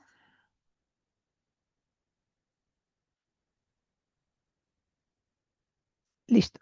Bueno, pues empezamos. Ahora ya empezamos temario de la asignatura. Os recuerdo que en la clase de introducción estuvimos viendo cómo está estructurada esta asignatura. La asignatura de riesgos específicos se compone de 3 temas.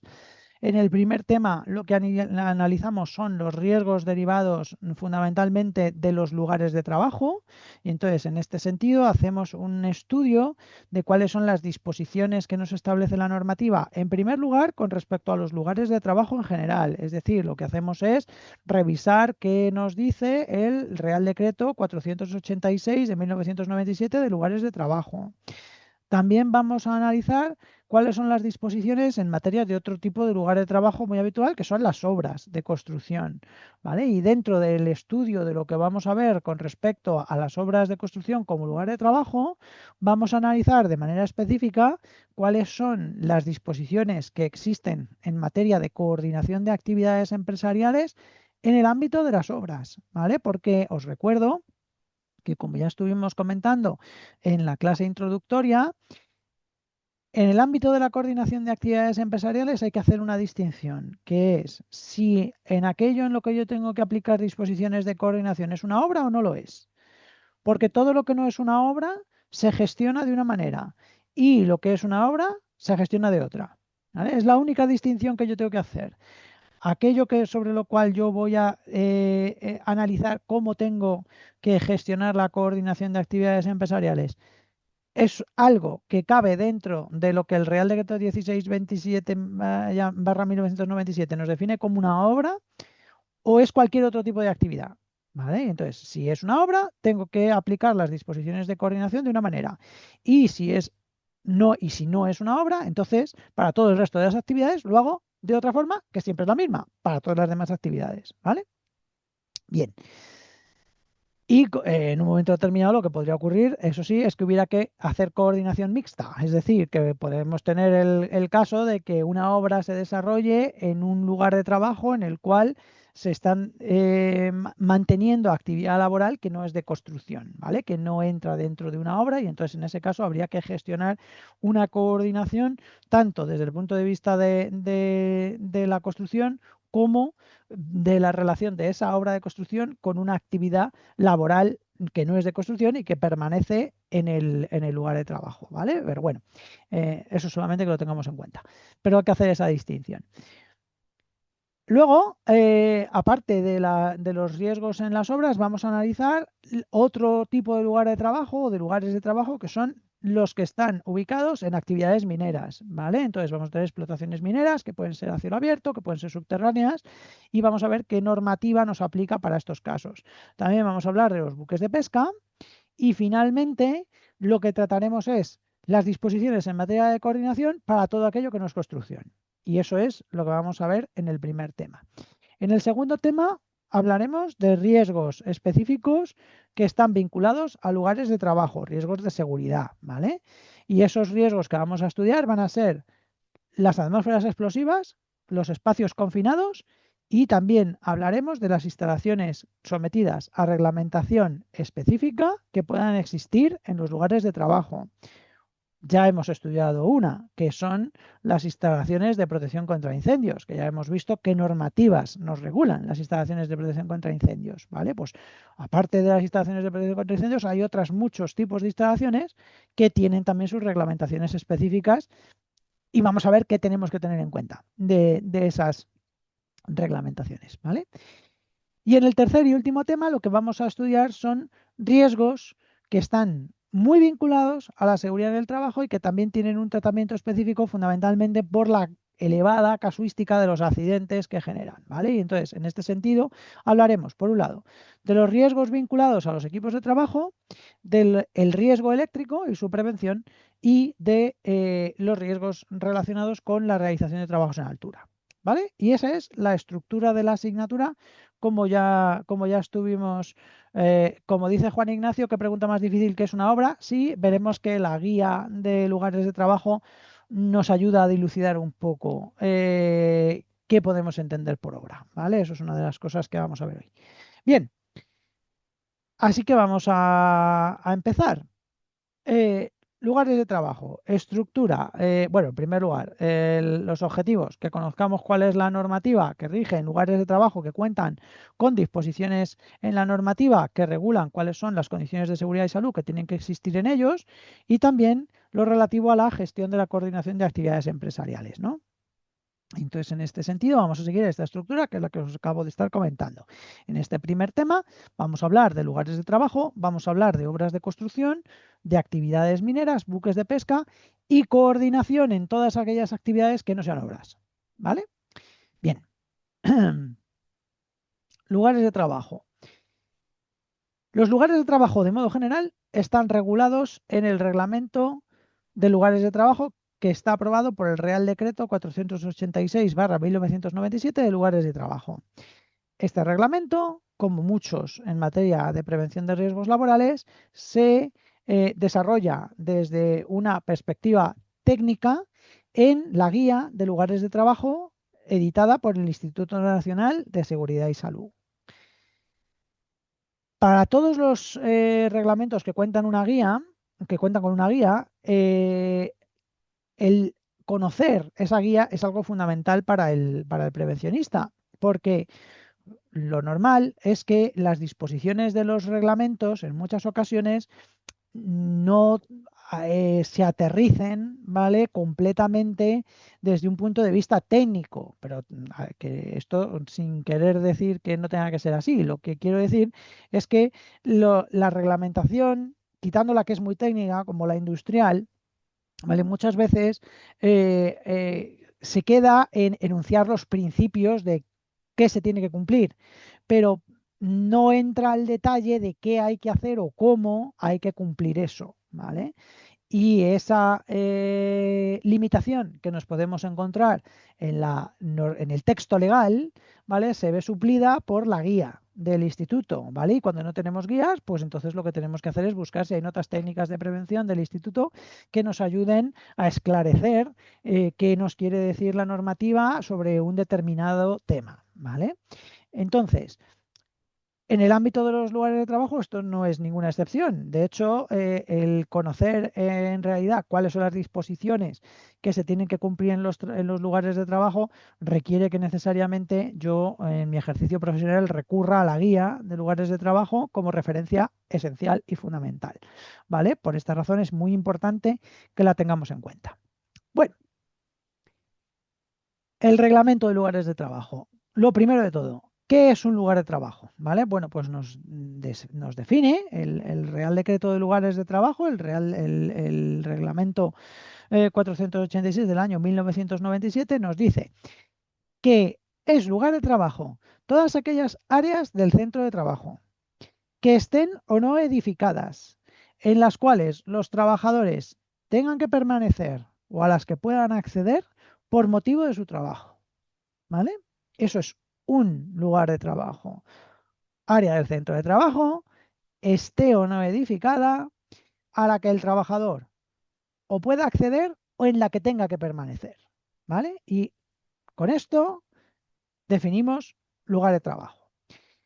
Pero dentro de la definición nos dice expresamente, esto es lo que entendemos por lugar de trabajo y esto incluye de manera expresa, ¿vale?, es decir, que forma parte de la definición de lugar de trabajo, los servicios higiénicos, los locales de descanso, los comedores, los locales de primeros auxilios y todas aquellas instalaciones de servicio o de protección anejas a los lugares de trabajo, ¿vale? Por tanto, fijaos que la definición de lugar de trabajo es bastante amplia, porque ya me está diciendo pues todo aquello en lo cual un trabajador esté edificado o no, es decir, me vale como lugar de trabajo tanto el edificio de la empresa como el aparcamiento al aire libre de la empresa. El aparcamiento no tiene una edificación, o incluso la zona jardinada de la empresa, ¿vale? La zona jardinada que existe en el acceso a la empresa es lugar de trabajo porque a ese lugar acceden los trabajadores, ¿vale?, aunque no esté edificada. Entonces, todos estos elementos son lugares de trabajo. Pero nos precisa, nos dice, bueno, y esto expresamente, para que no quepa ninguna duda, incluye los servicios higiénicos, los aseos, los vestuarios, los locales de descanso, el comedor de empresa que pueda existir en su caso. Si existe local de primeros auxilios, se considera lugar de trabajo, y todas aquellas emplazamientos en los que se ubiquen instalaciones anejas al lugar de trabajo que sean necesarias para su funcionamiento. una sala de calderas, una sala de compresores, un cuarto de transformadores, ¿vale? Todo aquello que sea un almacén de productos químicos. Son instalaciones anejas al lugar de trabajo y que cumplen además la condición de que los trabajadores pueden acceder o tienen que incluso en ocasiones permanecer allí para su puesto de trabajo. Por tanto, son lugar de trabajo, ¿vale? Entonces, esto es lo que el reglamento entiende por lugar de trabajo, el Real Decreto 486. ¿Qué queda excluido de ser considerado dentro del ámbito de este reglamento? ¿Vale? Que no quiere decir que no sea un lugar de trabajo. Lo que quiere decir las exclusiones del Real Decreto 486/1997 no es que lo que queda excluido de su ámbito de aplicación no sean lugares de trabajo. Lo que dice es que las disposiciones de este reglamento no le son aplicables, que es distinto. Eso es importante que lo tengamos claro, ¿vale?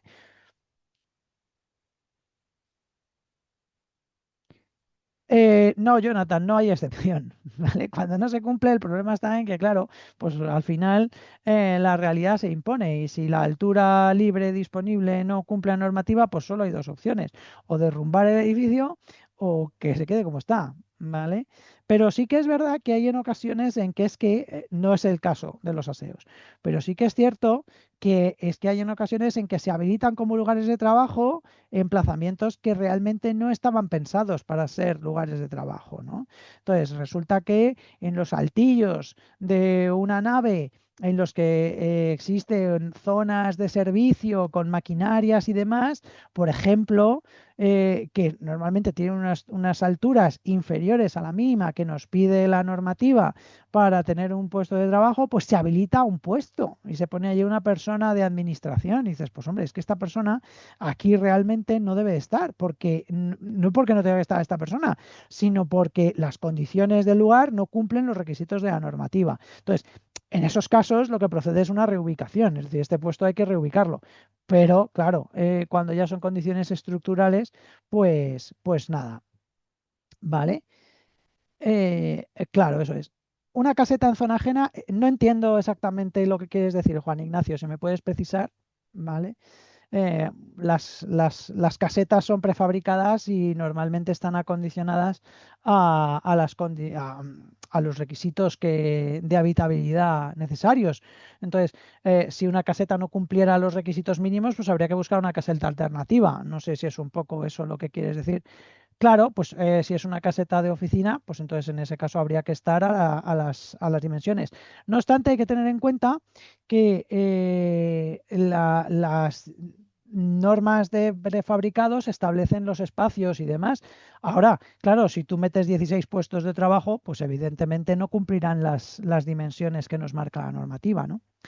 Bien, entonces, como estaba diciendo, las exclusiones del reglamento no quieren decir que estos emplazamientos no tengan una consideración o puedan tener la consideración de lugar de trabajo. Lo que quiere decir es que las disposiciones del Real Decreto 486 no se pueden aplicar a estos emplazamientos porque, claro, lógicamente las disposiciones que tiene este reglamento están pensadas para centros de trabajo y normalmente para edificaciones. Entonces, fijaos, ¿qué me excluye? Pues me dice los medios de transporte, los lugares de trabajo situados en los medios de transporte, ¿vale? Pues por ejemplo, la cabina de un avión se puede considerar un lugar de trabajo, ¿no? Porque allí tenemos al personal de cabina que da servicio a los pasajeros, etcétera, ¿no? Claro, pero yo no tengo manera de aplicar las disposiciones del Real Decreto 486 a la cabina de un avión, ¿vale? O a un buque. Estamos en las mismas, ¿vale? Entonces, los lugares situados en medios de transporte, los medios de transporte quedan excluidos. También quedan excluidas las obras de construcción, ¿vale? Las obras de construcción se rigen por su normativa específica, por el Real Decreto 1627/1997. Y en este caso, insisto, no es que estemos diciendo no, es que no se consideran lugar de trabajo, si son un lugar de trabajo, pero se rigen por su normativa. Lo mismo ocurre con las actividades mineras, con las industrias de extracción. Se las considera lugar de trabajo, pero no se rigen por la normativa de lugares de trabajo, sino que se rigen por su propia normativa.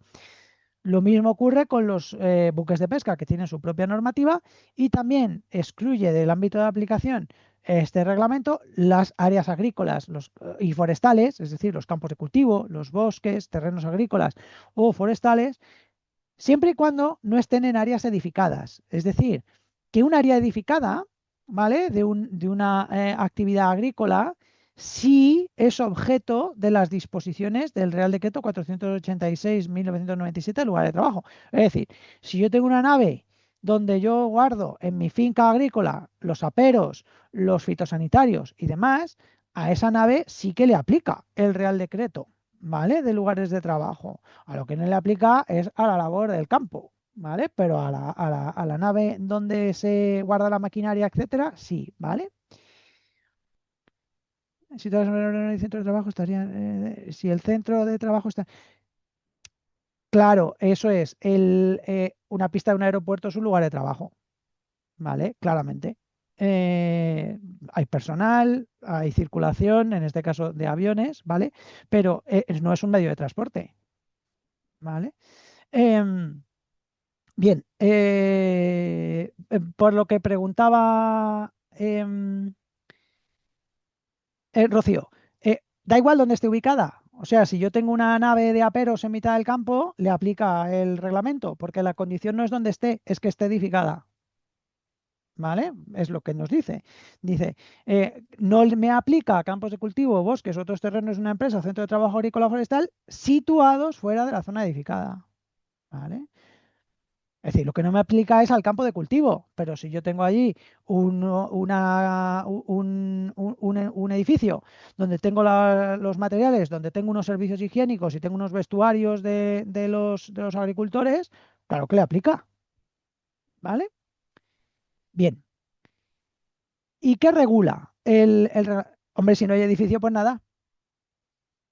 Vale, claro, entonces, pero por lo que os digo, o sea, pensad el por qué no le aplica. No le aplica porque las disposiciones del reglamento, como vamos a ver, están pensadas para aplicarse a las características de una edificación. Entonces, no tiene ningún sentido que yo me ponga a decir cuáles tienen que ser las dimensiones de unas escaleras en un campo de cultivo. No sé si me explico. O sea, que no es que se esté diciendo que no es un lugar de trabajo, lo que está diciendo este reglamento es que no tiene aplicación el reglamento a ese lugar porque las disposiciones del reglamento no tienen manera de ser aplicables allí. No sé si me estoy explicando, ¿vale? Una torre de vigilancia forestal también, claro, es un lugar de trabajo. Todas tienen que ser evaluadas, si al final son todos lugares de trabajo, ¿vale? ¿Es una edificación? Sí, ¿vale?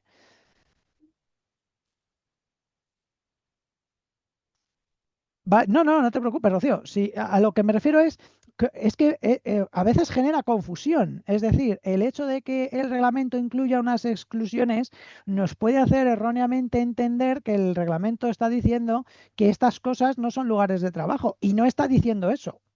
Lo que está diciendo es que las disposiciones de este reglamento, que están pensadas para un centro de trabajo, que normalmente es un edificio, ¿vale? En el cual yo tengo unas puertas de acceso, una estructura, unos paramentos, unas escaleras, unos pasillos, unas puertas, que es lo que luego vemos que regula el reglamento, pues claro, no es aplicable. Entonces, a ver qué le aplico yo de las dimensiones de las vías de paso a una finca agrícola, no al área no edificada.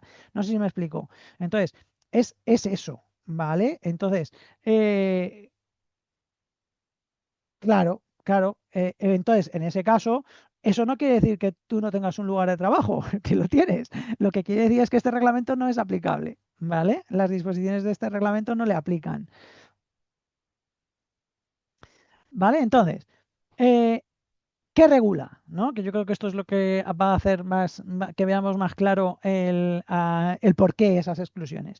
Pues nos habla de condiciones constructivas, nos habla de condiciones de orden, limpieza y mantenimiento, de señalización, de las instalaciones, de las condiciones que tienen que cumplir las instalaciones de servicio y protección, de las condiciones ambientales que tienen que existir en el lugar de trabajo. Sobre esto ahora hago una pequeña precisión.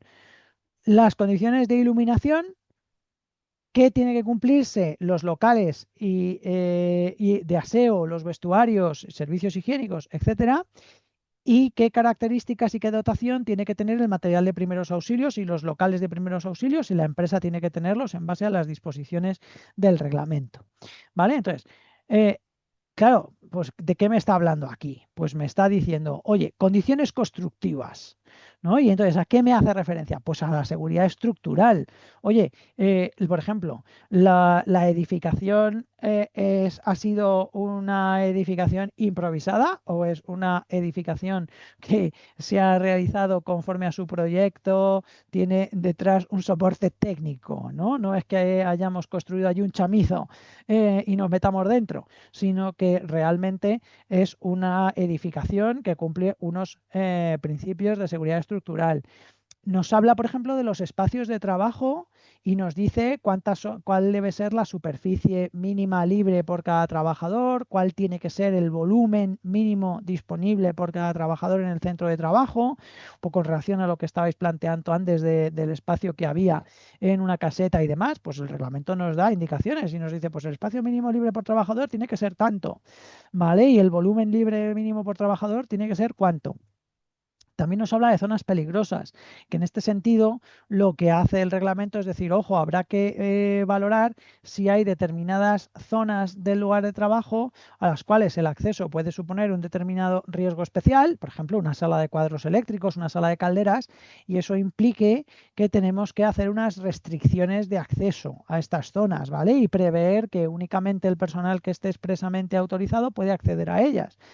Lo cual no quiere decir que no sean lugares de trabajo, por supuesto que lo son. Otra cosa es que partiendo de que son lugares de trabajo podamos establecer restricciones al acceso de las mismas, ¿vale? Para que solamente el personal con la debida competencia pueda acceder a ellas. También nos habla de las características que tienen que cumplir los suelos. Si hay aberturas o desniveles, ¿cuándo tienen que estar protegidos? ¿Qué características tienen que tener los elementos de protección de estos huecos y desniveles, como por ejemplo las barandillas? ¿Qué requisitos se esperan que cumplan los tabiques, las ventanas, los vanos de iluminación, las vías de circulación, que tienen que estar despejadas, limpias, etcétera? ¿Qué características tienen que tener las puertas y portones? ¿Qué anchuras mínimas de las puertas tenemos que tener? ¿Hacia dónde tienen que abrir las puertas? Si una puerta se abre sobre unas escaleras, que tiene que existir un vestíbulo, un rellano, y no abrirse nunca directamente sobre unos escalones. Que las puertas que sean de vaivén tienen que tener una ventana que permita comprobar si hay personas al otro lado al abrirse o al cerrarse, que los portones tienen que tener unos sistemas de seguridad que impidan su desplome accidental. ¿Qué características de inclinación, superficie, anchura, etcétera, tienen que tener las rampas? ¿Qué características tienen que cumplir las escaleras? ¿Cuál tiene que ser la anchura disponible de las escaleras? La anchura de los peldaños, de la huella y de la contrahuella. ¿Cuáles tienen que ser las dimensiones? Si la escalera, aparte de contar con una barandilla, si tiene un lado abierto, a partir de qué anchura es necesario que cuente con un pasamanos, si tiene el lado cerrado o si lo necesita a los dos lados. Todas estas indicaciones me las va dando el reglamento, ¿vale? Que no pueden existir escaleras que tengan peldaños de dimensiones distintas, que eso solo puede ocurrir en escaleras de caracol y que las escaleras de caracol solo se admiten si son escaleras de servicio. Bueno, pues todas estas cosas me las va diciendo el reglamento y, muy importante, me las amplía la guía.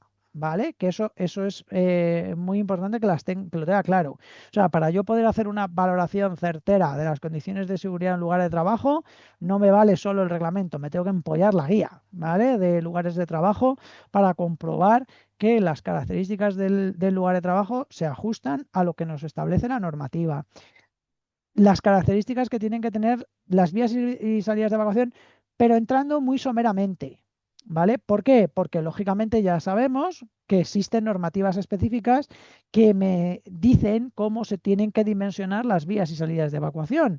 Ya hemos hablado del Reglamento de Seguridad contra Incendios en los establecimientos industriales, del Código Técnico de la Edificación, del Documento Básico de Seguridad contra Incendios, que son normativas que tienen apartados específicos destinados a cómo se tienen que diseñar las vías y salidas de evacuación, ¿vale? Entonces, el reglamento lo que hace es aquí dar unos principios muy básicos y remite a las normativas normativas específicas.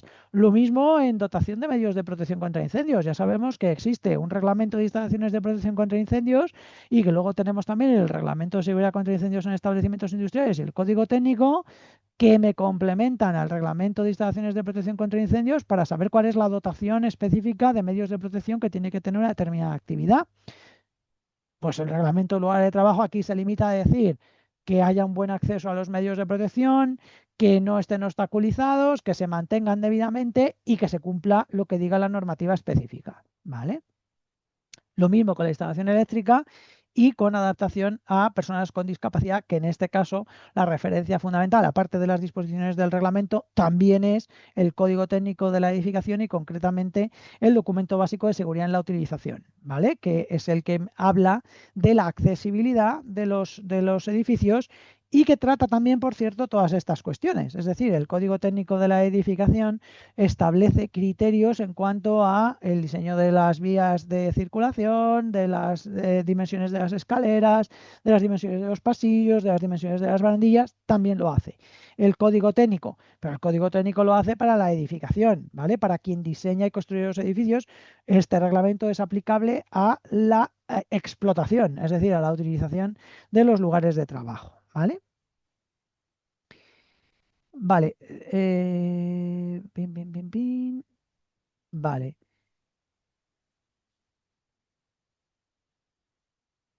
Vale, bueno, claro, sí, una planta fotovoltaica, una planta de aerogeneradores son lugares de trabajo, todos esos son lugares de trabajo, ¿vale?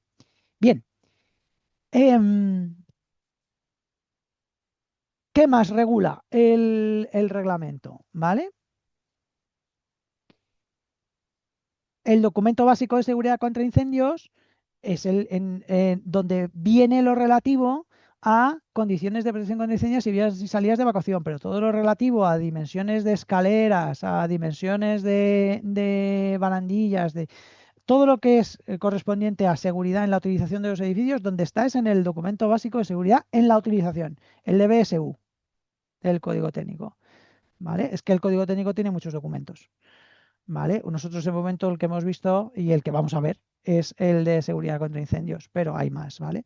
Las rutas de evacuación en el documento básico de seguridad contra incendios. Claro, ahí es donde vienen los dimensionamientos de las anchuras de las vías de evacuación, de las puertas de salida, de los recorridos de evacuación, todo eso está ahí. ¿Vale? Para edificación, para industria, en el reglamento de seguridad contra incendios en los establecimientos industriales.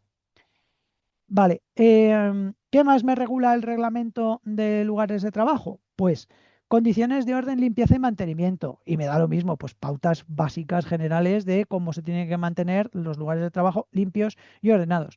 Con relación a la señalización, lo mismo, da unas indicaciones muy someras. ¿Por qué? Porque como ya sabéis todos, tenemos un reglamento, el Real Decreto 485 de 1997, que es específico de señalización, que además tiene su guía técnica y que da unas explicaciones bastante amplias sobre cómo debe dimensionarse y disponerse la señalización en los lugares de trabajo, con lo cual fundamentalmente aquí lo que hace el reglamento es, oiga, para señalización le remito fundamentalmente a la guía, aquí lo que le digo es que mantenga limpias y visibles las señales y poco más.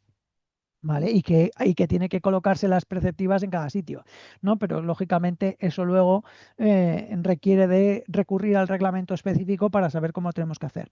Lo mismo en cuanto a las instalaciones de servicio y protección, pues ¿qué hace el reglamento? Decir que hay que hacerles el mantenimiento conforme a su que tiene que cumplir las disposiciones de su normativa específica y hacerles el mantenimiento y las inspecciones que correspondan en función del tipo de instalación de la que se trate, pues las instalaciones de protección contra incendios, si son instalaciones térmicas, instalaciones de calefacción, instalaciones de refrigeración, almacenamiento de productos químicos, instalaciones petrolíferas, las que sean, pues cada una se hará, tendrá que cumplir sus disposiciones y tendrá que ser conservada de acuerdo a lo que esa normativa específica prescribe, ¿no?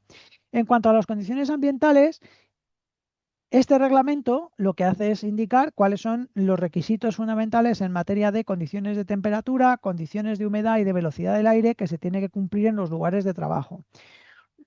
Y sí que es cierto que, y esto sí es un inciso que conviene hacer, que esto, aunque no aplica a las exclusiones, ¿vale? Lo relativo a las condiciones ambientales, sí que es cierto que a lo que está excluido del ámbito de aplicación del reglamento de lugares de trabajo, sí le es de aplicación la disposición que se introdujo recientemente en materia de adopción de medidas excepcionales en caso de emergencia climática.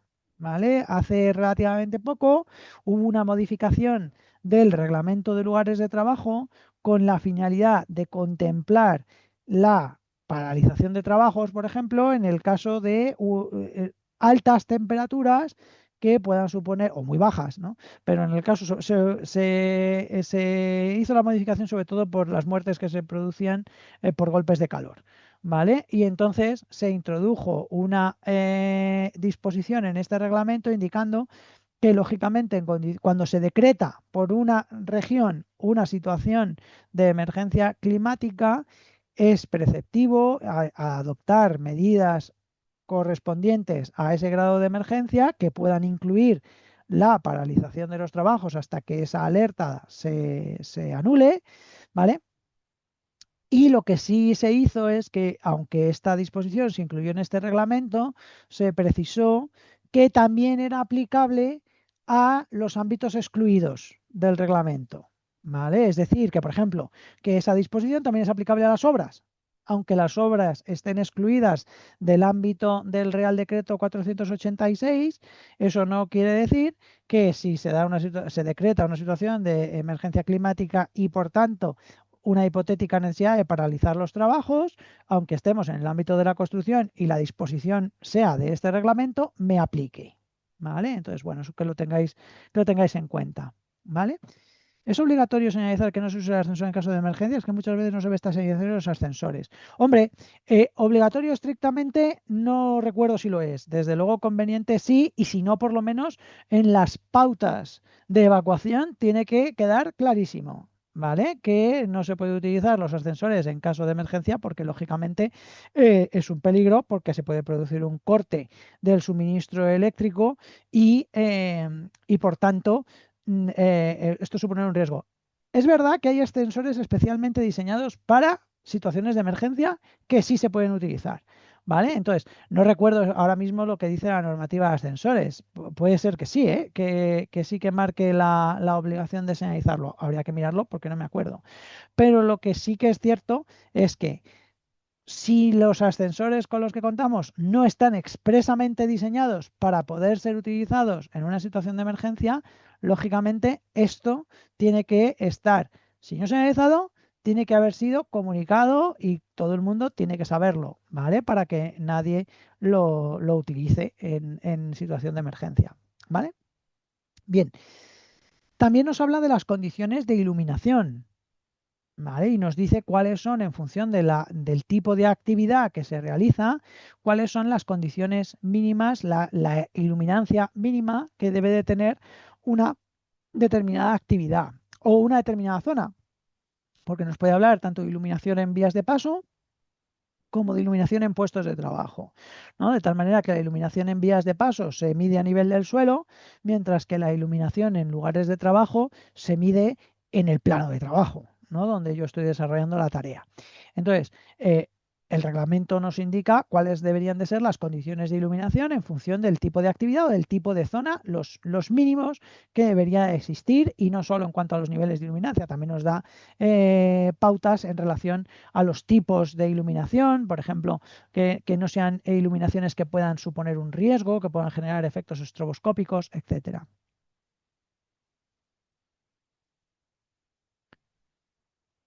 El trabajador está independientemente de las condiciones climáticas.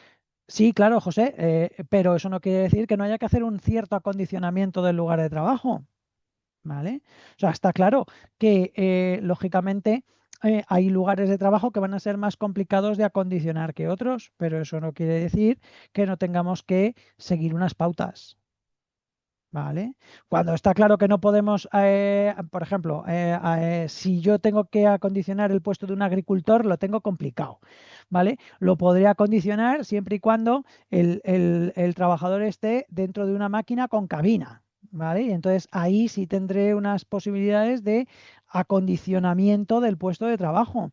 Pero tened en cuenta que para eso también tenemos las evaluaciones de riesgos. Es decir, ¿Cómo puedo determinar yo si las condiciones ambientales existentes en un determinado puesto de trabajo son adecuadas o no? Pues haciendo una evaluación del riesgo, ¿vale? Y la evaluación del riesgo la puedo hacer desde la perspectiva de la higiene, es decir, de determinar si existen riesgos de estrés térmico, bien sea por frío o bien sea por calor, y también la puedo hacer desde la perspectiva de la ergonomía. Y entonces en ese caso lo que analizo es si existe una situación de confort o disconfort térmico, lo mismo, por calor o por frío. Es decir, ¿qué herramientas tenemos? ¿Vale? Quiere decir que a lo mejor no se puede aplicar directamente en un supuesto muy enrevesado una normativa concreta, pero eso no quiere decir que no se pueda determinar si las condiciones están siendo adecuadas o no y por tanto si hay que corregirlas. ¿Vale? O sea, que una cosa es que el reglamento nos diga unos rangos de temperatura, de humedad, de velocidad del aire que haya que cumplir, ¿vale? Y que en principio eso lo hace por una razón muy sencilla, y es que si en un lugar de trabajo se cumplen esas disposiciones, entonces no hace falta hacer una evaluación de estrés térmico, probablemente de confort sí, ¿vale? Pero de estrés térmico no, porque ya estamos en unos rangos de temperatura, humedad y velocidad del aire que la normativa considera que son óptimas, adecuadas. Y por tanto, si esas condiciones se están cumpliendo, pues no es necesario decir, vale, pues entonces no tengo que hacer una evaluación de si este trabajador está sometido a estrés térmico. Probablemente a confort o disconfort térmico sí, insisto, ¿vale? Que es otra cosa, porque eso es campo de la ergonomía. Pero si yo estoy fuera de esas condiciones, yo trabajo en una cámara frigorífica, pues entonces lo que tengo que ver es, tengo que hacer una evaluación, tengo que ver qué acondicionamiento necesita ese trabajador, tengo que tener en cuenta la normativa de jornadas especiales de trabajo en función de los grados a los que tiene que estar sometido de temperatura, tengo que ver cuánto tiempo puede durar la jornada, tengo que ver qué tipo de ropa hay que facilitar al trabajador. Es decir, que si no se puede acondicionar el lugar de trabajo, pues acondiciono al trabajador, entre comillas, ¿vale? Le acondiciono la duración de la jornada, la dotación de medidas de hidratación, de protección, de ropa de protección, ¿me entendéis? O sea, que eso no quiere decir, pues ahora ya no hacemos nada. No, habrá que ver lo que hacemos, ¿vale?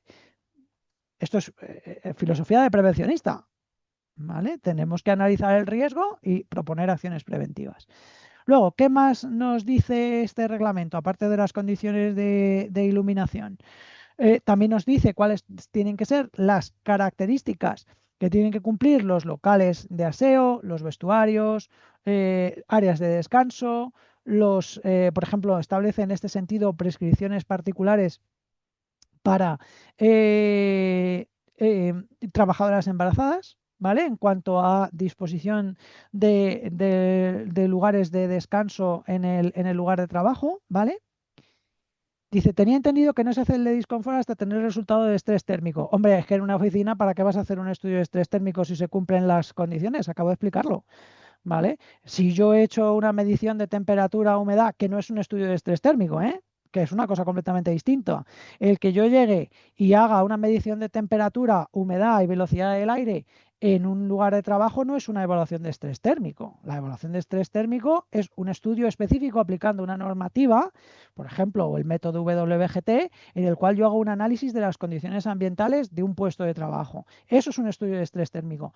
Que yo llegue a una oficina y haga unas mediciones de temperatura y humedad, velocidad del aire, lo que me permiten es determinar si esas condiciones son acordes o no a las que nos marca el reglamento de lugares de trabajo.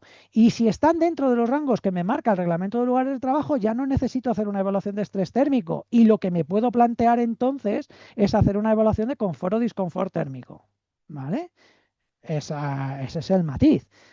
Evidentemente, si yo tengo un señor en una cámara frigorífica, no me planteo la cuestión del confort térmico. Lo que voy a hacer de primeras es una evaluación de estrés térmico. Una vez que haya hecho esa evaluación, es cuando podremos analizar la cuestión del confort, ¿vale? De hecho, es que así funciona la normativa. La normativa nos dice, si hace usted una evaluación de estrés térmico, lo ideal es que a continuación analice el confort térmico, pero también es verdad que si yo ya he determinado que las condiciones en el lugar de trabajo son acordes a lo que me marca la normativa, es decir, no tengo ni fuentes de extremo calor ni de extremo frío, pues no me hace falta hacer la evaluación de estrés térmico. Es decir, ¿tengo que hacer yo una evaluación de WBGT en una oficina? Pues seguramente no. ¿Vale? ¿Por qué? Porque es que esa oficina ya tiene que cumplir unas condiciones de temperatura, humedad y velocidad del aire que me las marca el reglamento. Entonces, no tiene mucha lógica hacerlo, ¿vale? Bien. Y por último, nos dice el reglamento qué condiciones tiene que cumplir el material de primeros auxilios, la dotación del material de primeros auxilios, y en el caso de que se cumplan unas determinadas condiciones que nos marca el propio reglamento, si la empresa tiene que contar con un local de primeros auxilios y qué características tiene que tener. ¿Vale? Eso es lo que nos regula el reglamento de lugares de trabajo. Además, el reglamento de lugares de trabajo se completa con una guía. ¿Vale? La guía técnica de lugares de trabajo, como ya os he comentado antes, lo que hace es que desarrolla, como todas las guías, el reglamento de lugares de trabajo desde una óptica de aplicación técnica de las disposiciones del reglamento. De tal manera que lo que hace la guía es ir recabando cada uno de las disposiciones de los artículos que tiene el reglamento de lugares de trabajo y a continuación da una interpretación técnica de qué es lo que ese artículo quiere decir y cómo eso lo puedo aterrizar desde un punto de vista de una implantación técnica de las acciones preventivas, ¿vale? Aparte de hacer eso, la guía cuenta con una serie de anexos o apéndices que tratan temáticas concretas, que es interesante. Esto es, no es que nos lo tengamos que saber de memoria, solo os lo cuento a efectos de que es información interesante que conozcamos, porque, por ejemplo, me dedica un apéndice a hablar de los espacios confinados. Esto quiere decir que, oye, si yo en un momento determinado me las tengo que ver con un espacio confinado, pues ya sé que una primera fuente de información básica, ¿vale? Porque evidentemente no llega a grandes profundidades. Pero si yo quiero tener unas primeras nociones, pues la guía de lugares de trabajo dedica un apéndice a hablarme de los espacios confinados y me puede ser de utilidad para tener una referencia. Fijaos que dedica el segundo apéndice a hablar de planes de autoprotección, planes de emergencia, medidas de emergencia y luchas contra incendios. Es decir, me está hablando de cuestiones que nosotros estamos ya tratando en la asignatura de planes de emergencia y autoprotección. Dedica otro apéndice a hablar de instalaciones de servicio y protección, es decir, de los tipos posibles de instalaciones que yo me puedo encontrar en un lugar de trabajo y de qué se espera del técnico de prevención con respecto a estas instalaciones, ¿vale? Que no es tanto que las ponga en conformidad o que las revise y mantenga él directamente, como que se asegure de que esas instalaciones han sido legalizadas conforme a la normativa que les aplica y que se les hace el mantenimiento y las inspecciones preceptivas, que eso es lo fundamental. Es decir, el técnico de prevención probablemente no va a hacer él directamente el mantenimiento y la revisión de los compresores, pero sí tiene que saber que tiene que existir un mantenimiento y una inspección periódica de ese equipo, de esa instalación, que además nos viene impuesta por una reglamentación específica, que es el reglamento de aparatos a presión y de equipos a presión ahora, ¿vale? El reglamento de equipos a presión y por tanto, entonces, tenemos que tener claro que esas son disposiciones por las cuales nosotros tenemos que velar que se cumplan, ¿vale? También nos habla de ambiente térmico y entra a hacer disquisiciones del tipo de las que hemos estado hablando, de cómo determinar si las condiciones ambientales son óptimas o no, qué tipos de evaluaciones de condiciones ambientales podemos hacer, que podemos hacer evaluaciones de estrés térmico cuando sean necesarias, que las complementaremos con evaluaciones de confort o disconfort térmico, ¿vale? Es decir, todo esto también lo trata, lógicamente, la guía, porque es su campo, ¿no? Es el ámbito del que habla. También dedica un apéndice a calidad del aire interior, al síndrome del edificio enfermo, si alguno de vosotros lo ha oído, que es básicamente pues, el que se produce una serie de conjunciones en edificios en los cuales no tienen ventilación natural, ¿vale? Y que toda la ventilación del edificio es mediante sistemas artificiales de ventilación, en los cuales pues, se pueden, fundamentalmente, eso no excluye que puedan darse en otros sitios, pero fundamentalmente aparece ahí y se debe a una conjunción de presencia de químicos y agentes biológicos, ¿vale? Y esto lo vais a estudiar en ergonomía, así que yo no voy a entrar mucho en eso, pero que os suene, ¿vale? Y entonces sí que trata estos aspectos y de los estudios que se hacen en esta materia, porque también son relevantes, más desde el punto de vista de la ergonomía, pero es importante. Y también dedica un apéndice a los niveles de iluminación, ¿vale? Que es importante. Entre otros, efectivamente, como dice Juan Ignacio, los niveles de dióxido de carbono presentes, ¿no? Porque, claro, pensar que un edificio que solamente tiene ventilación artificial, ¿qué va ocurriendo? Pues que todas las personas, mientras van respirando, van consumiendo el oxígeno presente y lo que se va generando en la respiración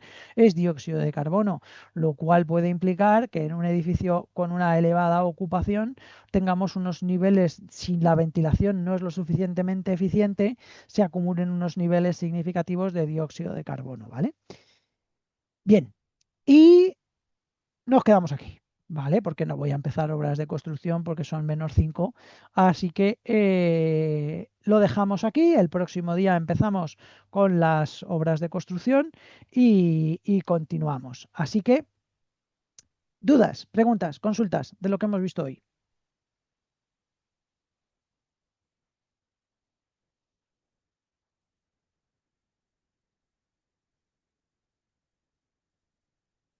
Perfecto.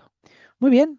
Bueno, pues ya con lo que hemos visto hoy ya tenéis las herramientas fundamentales para poder abordar el caso práctico de la asignatura. Así que os animo a que os pongáis con ello, que reviséis detenidamente el planteamiento, que veáis cada uno de los puntos lo que se pregunta, que repaséis las clases que hemos dedicado a la planificación y que si tenéis luego cualquier duda, pues lógicamente me la planteéis y la vemos. ¿Vale? Así que nada más, por mi parte, desearos que tengáis muy buen fin de semana y nos vemos la próxima semana en la clase siguiente. Pues nada más, nos Venga, vemos. hasta luego. Hasta luego.